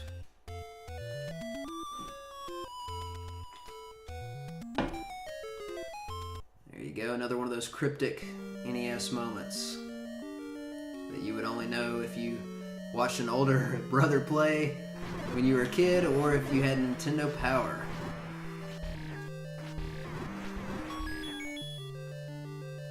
Okay, a lot of times when they give me a bomb, it makes me think that I probably should bomb the walls. I mean, number one, I'm gonna get the bombs back anyway, but it also maybe means I should be on the lookout for a place to bomb the walls shortly thereafter, like right here.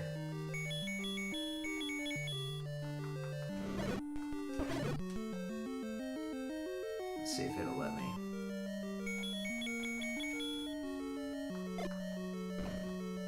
Yep. Okay.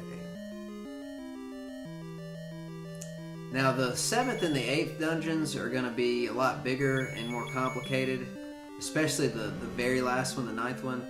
So I'm going to just sort of apologize in advance that it's going to take me a good bit longer to get through these, because there's branching paths and I don't know where everything is because it's been so long since I played. But I'll do the best I can to make it as quickly as possible.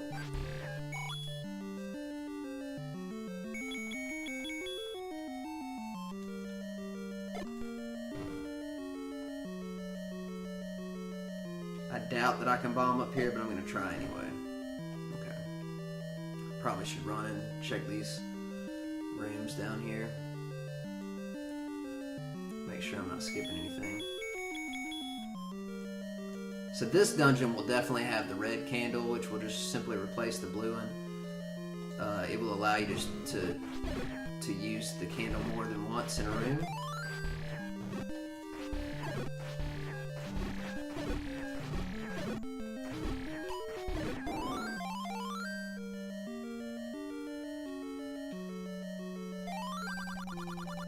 There's a secret in the tip of the nose.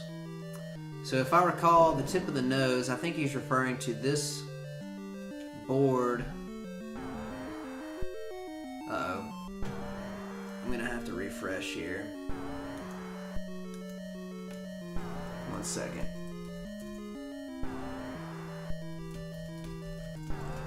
My stream is freezing, so I'm going to refresh the browser.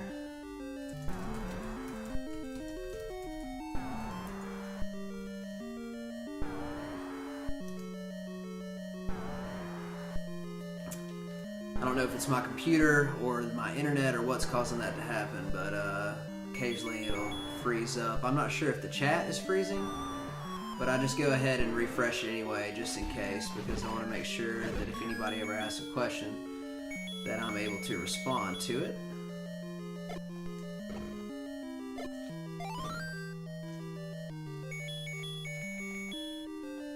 Alright, let's keep going here. So they just gave me some bombs, which basically tells me that I'm gonna have to be able to use bombs in this room. Surely, somewhere. Probably not down. Well, maybe not. Okay. Take that back.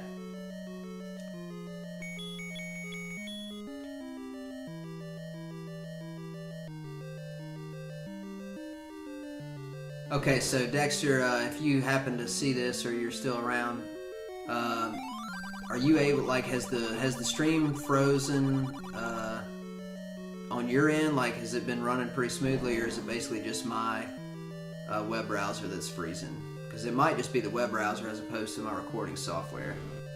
But if you're around, if you wouldn't mind, let me know, that'd be great. I'm still pretty new. This is only the second game I've tried to stream, so, you know, I don't necessarily have the most powerful computer and all the stuff set up perfectly for it, but I'm trying to learn as much as I can about it. And also, if you could let me know, I want to make sure that the music of the game can be heard, but that my voice can be heard but isn't too loud. So if there's any volume adjustments that I need to make, just feel free to let me know. I'd like for the experience to be as good as possible for the viewer.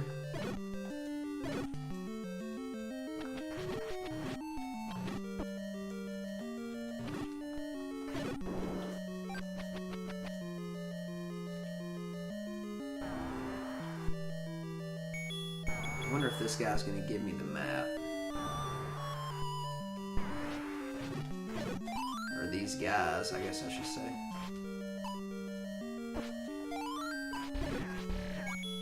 Nothing. Alright.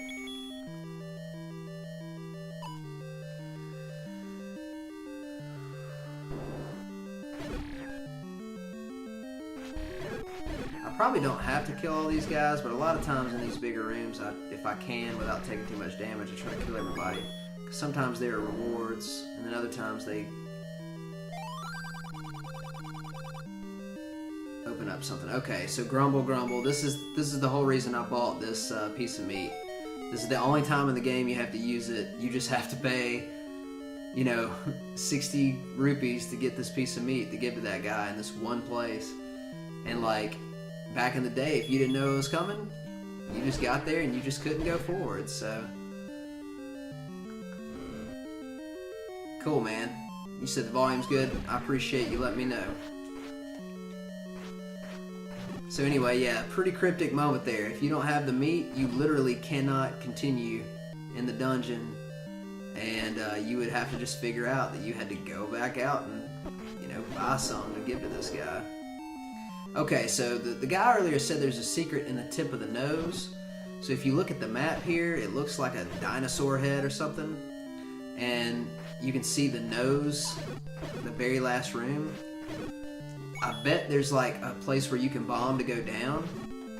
I bet that's what he's talking about, like there's a secret there. Or the room itself is a place where you can buy more bombs or something like that. So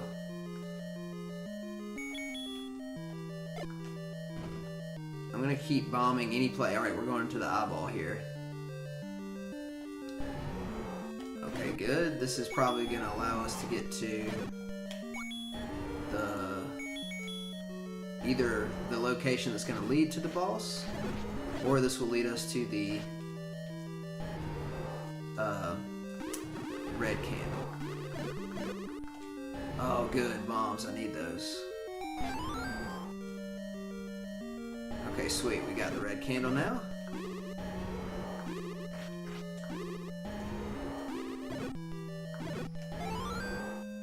Which replaces our blue candle. And that, as you can see now, we can just fire off as many flames as we want. Not super duper useful, especially considering that later you carry the magic wand a lot and it's able to create fire as well. But it's part of the game, so might as well get it. Let's make our way over to the final boss.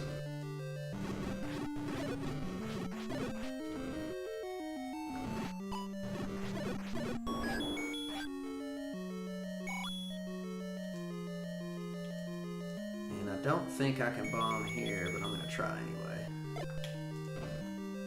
Oh, I can, okay. So, I don't know what's in this room. Probably just like a secret, like the guy tells me something. Oh, we got a couple rupees, alright. Rupees. Hopefully, if this is a room, if there is a secret, hopefully it's a place where I can purchase more bombs for 100 rupees. That'd be awesome, considering I just got enough. And we got some slowdown because there's so much going on in this room graphically.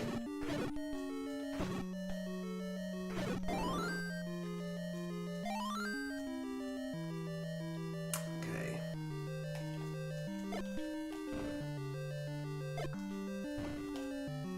Whoa. I'm really surprised that I can't go anywhere from here. I actually don't remember where I'm supposed to go.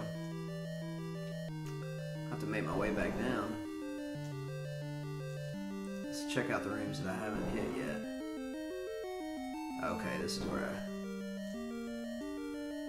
I need to go.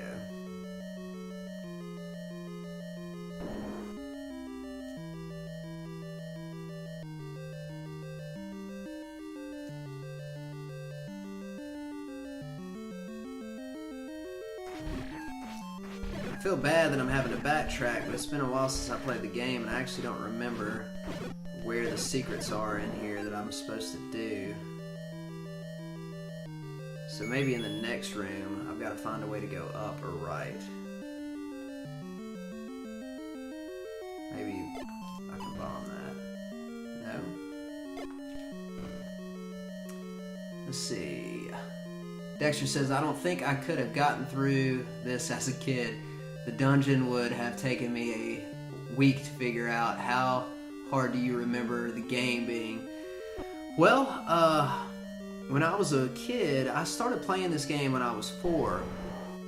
And, you know, I definitely was not very good at it. But at the same time, a lot of times, I picked up on the sort of basic premise of a lot of the game from watching my older brothers. So I kind of had an unfair advantage in that a lot of the secret stuff, I watched them solve it in advance. For example, even when you're a kid, you know, you learn like, oh, I can put bombs on the wall and sometimes it'll make a hole.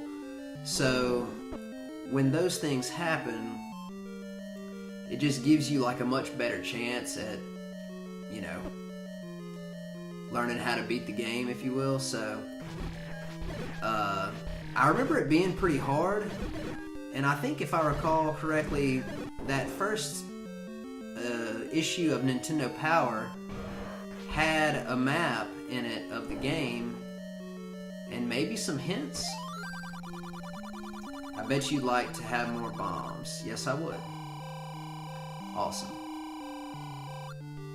So now I can hold 12 bombs. If I go back to the other one in the 5th dungeon, I can hold 16. But yeah, I remember beating it eventually and it being kind of a big deal. And I actually think when I was a kid, there was a point where I didn't have, like, you know, this is before the internet, I didn't have a map of the final dungeon, and the final dungeon is really complicated, and there's like a bunch of different places you can go. And I remember literally on a piece of paper writing each room down, including like a legend where it showed you where the stairs would go, which I guess is like super nerdy to have done that. But you know, it's what I had to do, and I eventually was able to beat it. So I guess that's a long way of saying I had some built-in advantages knowing some of the tricks in advance of playing, but even with that it was still hard. But you know, over time you just get better at things, and eventually, you know, sometimes you can end up doing it. I remember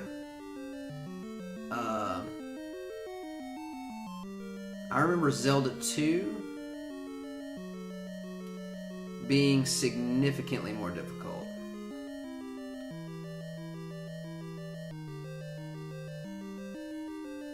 Than this game as a kid. Okay, once again I'm gonna have to apologize because I don't remember. There's some kind of secret somewhere where I have to go, and I don't remember where it is. So it's gonna take me a few minutes to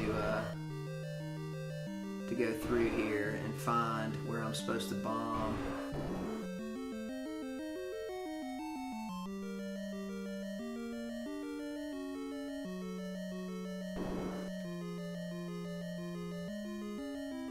Okay, I bet it's this room over here. But I've got to go over here and then up. But I thought I bombed in here. I did. And I don't think I could bomb up here. I think I already tried that. So maybe I gotta go up and right.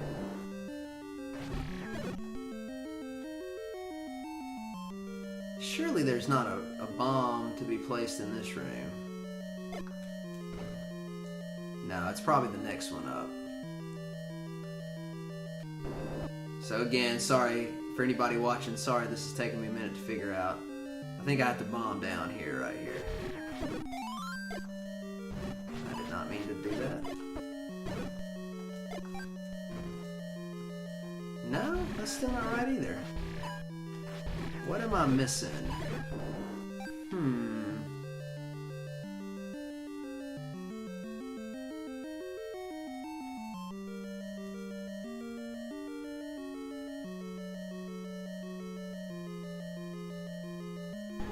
Can I really bomb to go down here? No? And I surely can't bomb to the right.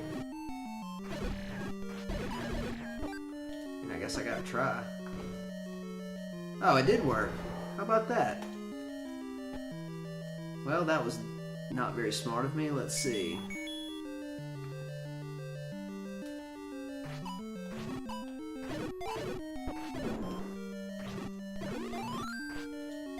I'm just getting fairies all over the place now.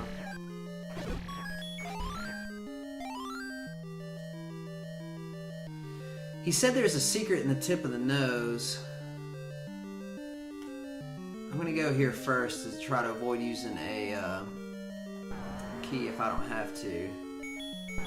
But we need to find the nose, which would be after the next room.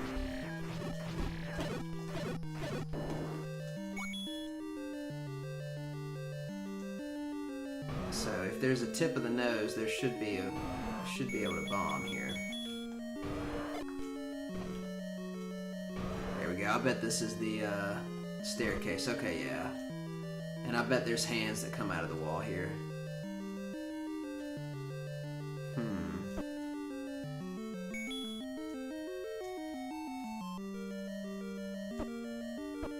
Oh no.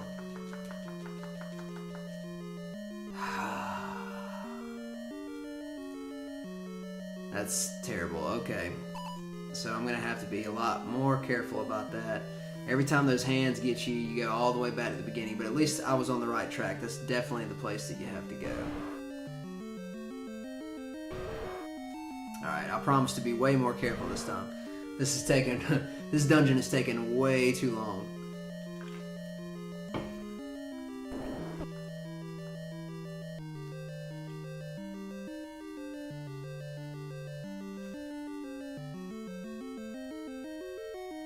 Wait a minute. Okay.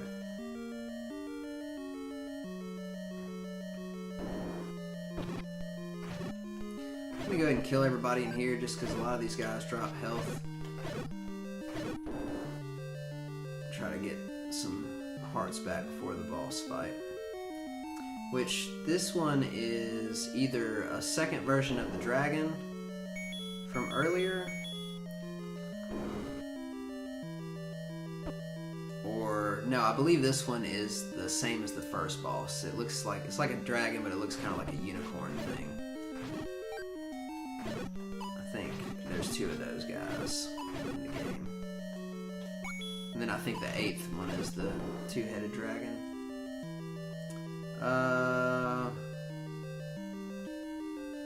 This way.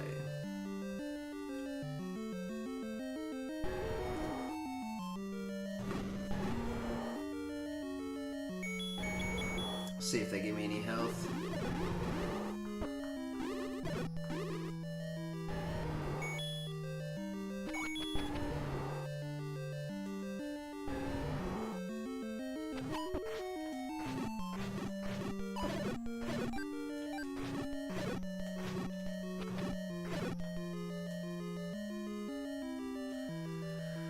Okay, let's try this again. Let's be a little bit more careful this time.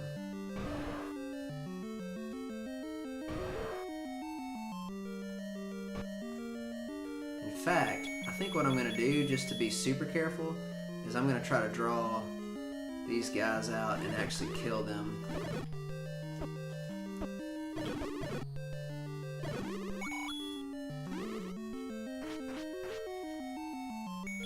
See if I can get that. Alright, good. That actually worked out pretty well.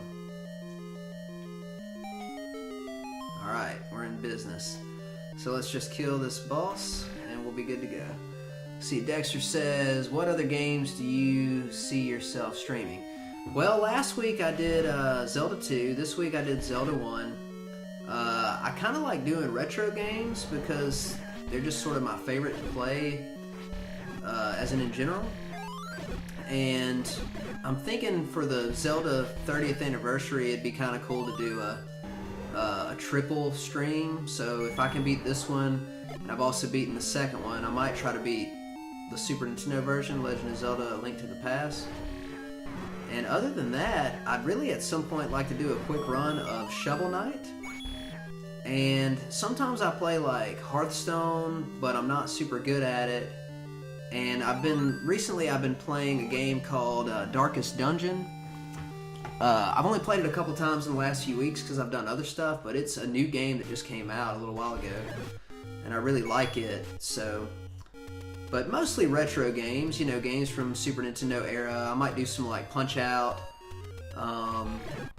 Mega Man games, you know, probably mostly retro stuff. I'm considering doing a stream consistently on Thursdays, you know, for a quote-unquote throwback Thursday, and because I'd like to stream, you know, consistently. So I'd like to do stuff on Thursday nights, and I might even do some things on maybe Sunday nights or something like that. So the next time that I stream, either this Sunday or maybe Sunday night or next Thursday, I'll probably play A Link to the Past, and I don't think I can beat it in one sitting. It'll probably be something I have to do multiple times. So, but Dexter, do you, if you're still there, do you ever stream anything? Like, I'm pretty new to Twitch, so I haven't followed too many people. I've seen a few guys play like some Final Fantasy games and stuff. Do you ever stream anything, or do you just, you know, like watch and chat?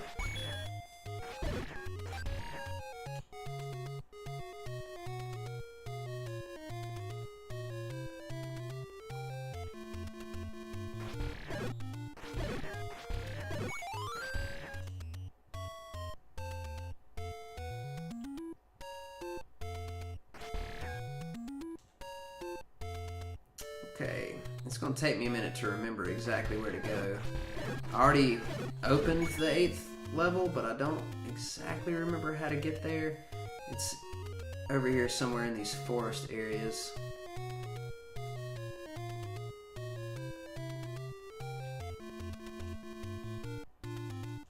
Maybe this is it.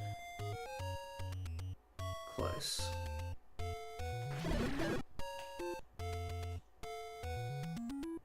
I think this is it right here. Boom. Alright, here we go. Level 8. Now, the key to level 8 is you can actually come in here earlier in the game and go this way. Like, this is the third boss of the game. Well, I got lucky with one bomb there. But if you beat him, you can walk over here and go ahead and get one of these items. There's actually 2 items in this particular dungeon. The first one is just right here at the beginning, and it's a book that you can get. And all the book does is make it to where when you use your wand, at the end, it will turn something on fire.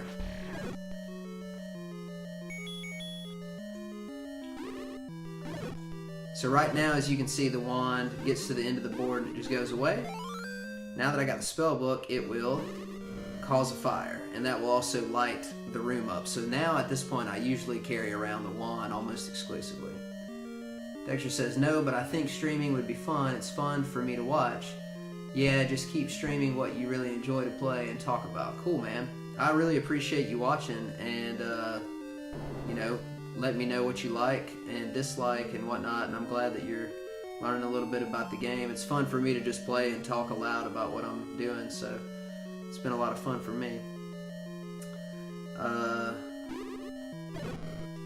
Okay, now if I remember correctly, it's been a while, but I think there's an item that I can get in this dungeon that allows me to have infinite keys. No, that's not right. You get that in the last dungeon. I'm gonna have to... Yeah, I'm pretty sure you get that in the last dungeon. So at this point, I'm just trying to move forward through this dungeon.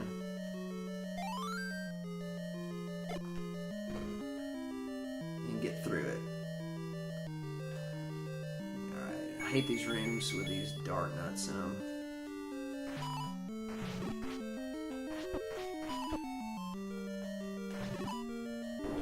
I'm going to go ahead and go over here just to see how far I can get through this. I don't think this leads to anything, but I might as well check and see. Okay.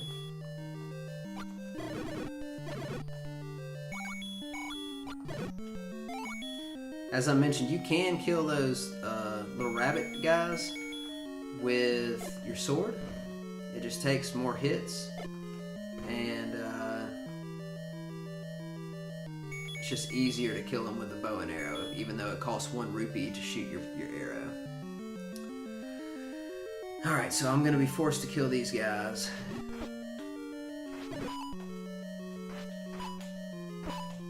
This is a really difficult room.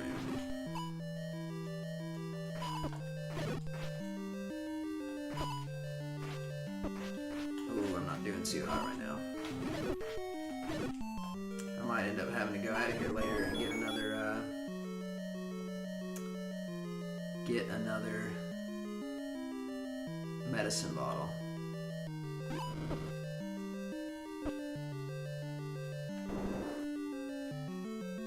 I'm kind of wasting keys right now, but at the same time,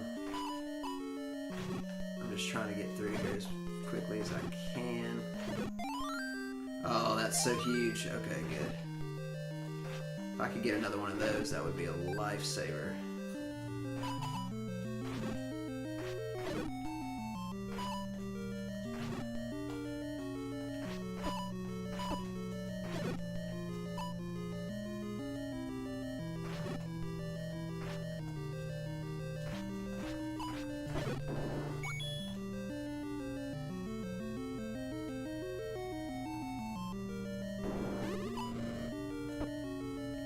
rather just take a hit or two to get through this than to sit here and keep taking damage.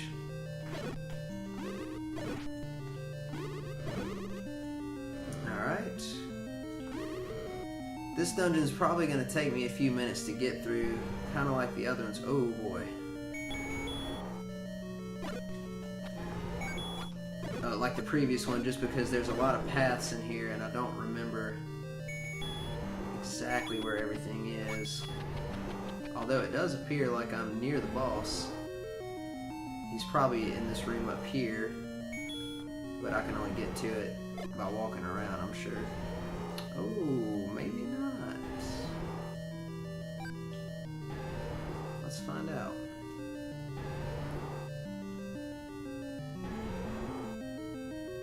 Now this is the boss. Well, I'm here. I might as well beat him.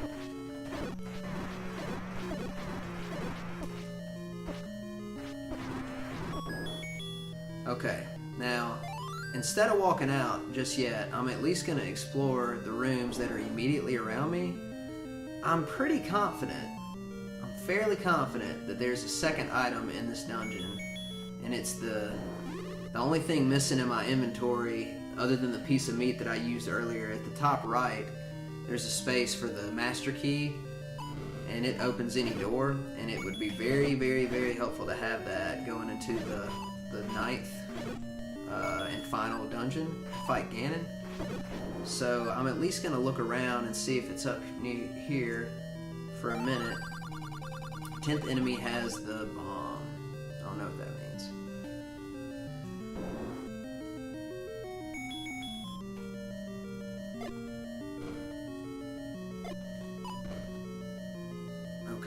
Well, I might as well go ahead and get the Triforce. But I really do need to come back in here. I bet I needed to go left on that initial Dark Nut room. But also while I'm here and have bombs, I might as well bomb all these just to make sure that I don't have to double check any of this stuff later. Okay. It probably would have helped if I had actually ran this game before I tried to stream it, but I think it's more fun in some ways to forget some of the things and come back and try to figure it out. So I'm not just running through the game knowing everything. It's like I'm actually having to figure it out live. I am going to go back in though, even though I technically have completed the Triforce, as you can see here. I'm going to go back in because I'm fairly confident that I remember there being one more item in here. So let me start with this Dark Nut room and go left this time instead of up through these locked doors.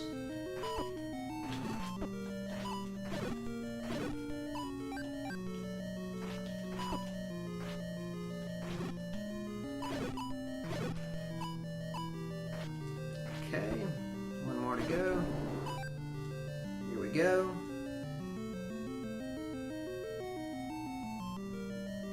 Yeah, there's a lot of options over here. Okay, let's see. I'd rather just kill Pole's voice here with the arrow.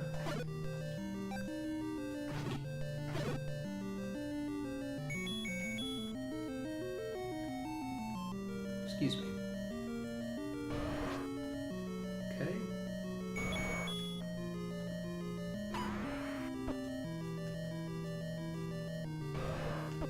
Oops. I'm doing too hot right here. Taking some unnecessary damage. There we go. I doubt that it would be behind a door that's locked. Spectacle Rock is an entrance to death. That is referencing the final boss, the final dungeon. Okay, yeah, I don't need to go right. So I need to go down and keep going left.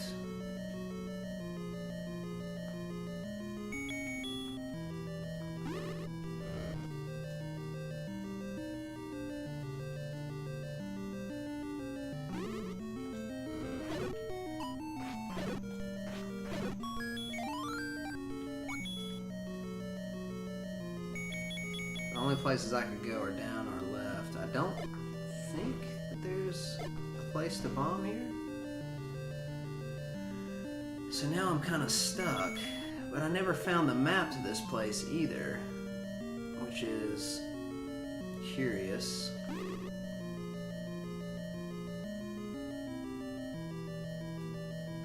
There must be some other room later that there's multiple paths, and I just accidentally took the path to the boss immediately without realizing it. Let's try going this way. So I don't need to go left here.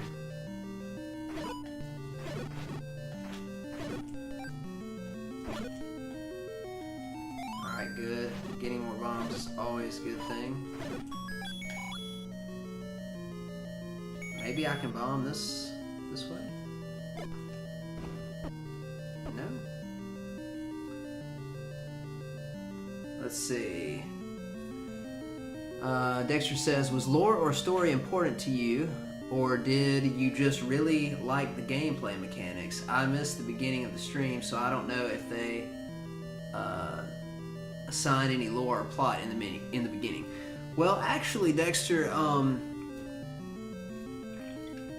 you know, this is technically not really an RPG game, and the only time you ever really talk to anybody is like when you randomly go in these rooms and they give you these just like one little quick sentence. So the game itself, like if you never played it before and you just started it, maybe you would just know that you got to go rescue Princess Zelda because, you know, you've heard of the game before. But back in the day, you know, like in the 80s, you would have to buy the game or rent the game. And so if you did that, it would come with an instruction manual, and a lot of times the instruction manuals would have, like, you know, tons of information in it, give these long backstories and stuff, so it's actually, it would be something you would have to read. And since I was a kid and I loved Nintendo so much... Okay, hold on real quick, to interrupt the story, I just got the map. It looks like a lion's head, and that's the item that I'm looking for, is the lion's head key. It's the master key, so I know it's in here somewhere. Alright, so anyway, you know, being the fact that I love Nintendo and stuff, I would read everything there was to read about the story, and basically it tells you about, you know, I actually don't remember every tiny detail, but there's this, you know, evil guy or creature or something named Ganon, and he, you know, like kidnaps Princess Zelda or puts her under a spell or something. I think the spell part is the second Zelda. But anyway, the Triforce is like this powerful artifact or whatever, and you have to have it to defeat Ganon. So the whole point is that you're getting these small pieces of the Triforce in this game, and once you have it completed, then you can go into the last dungeon and try to beat Ganon. And if I recall, like, it's called a Triforce because there's, you know, 3 pieces. So you end up with one.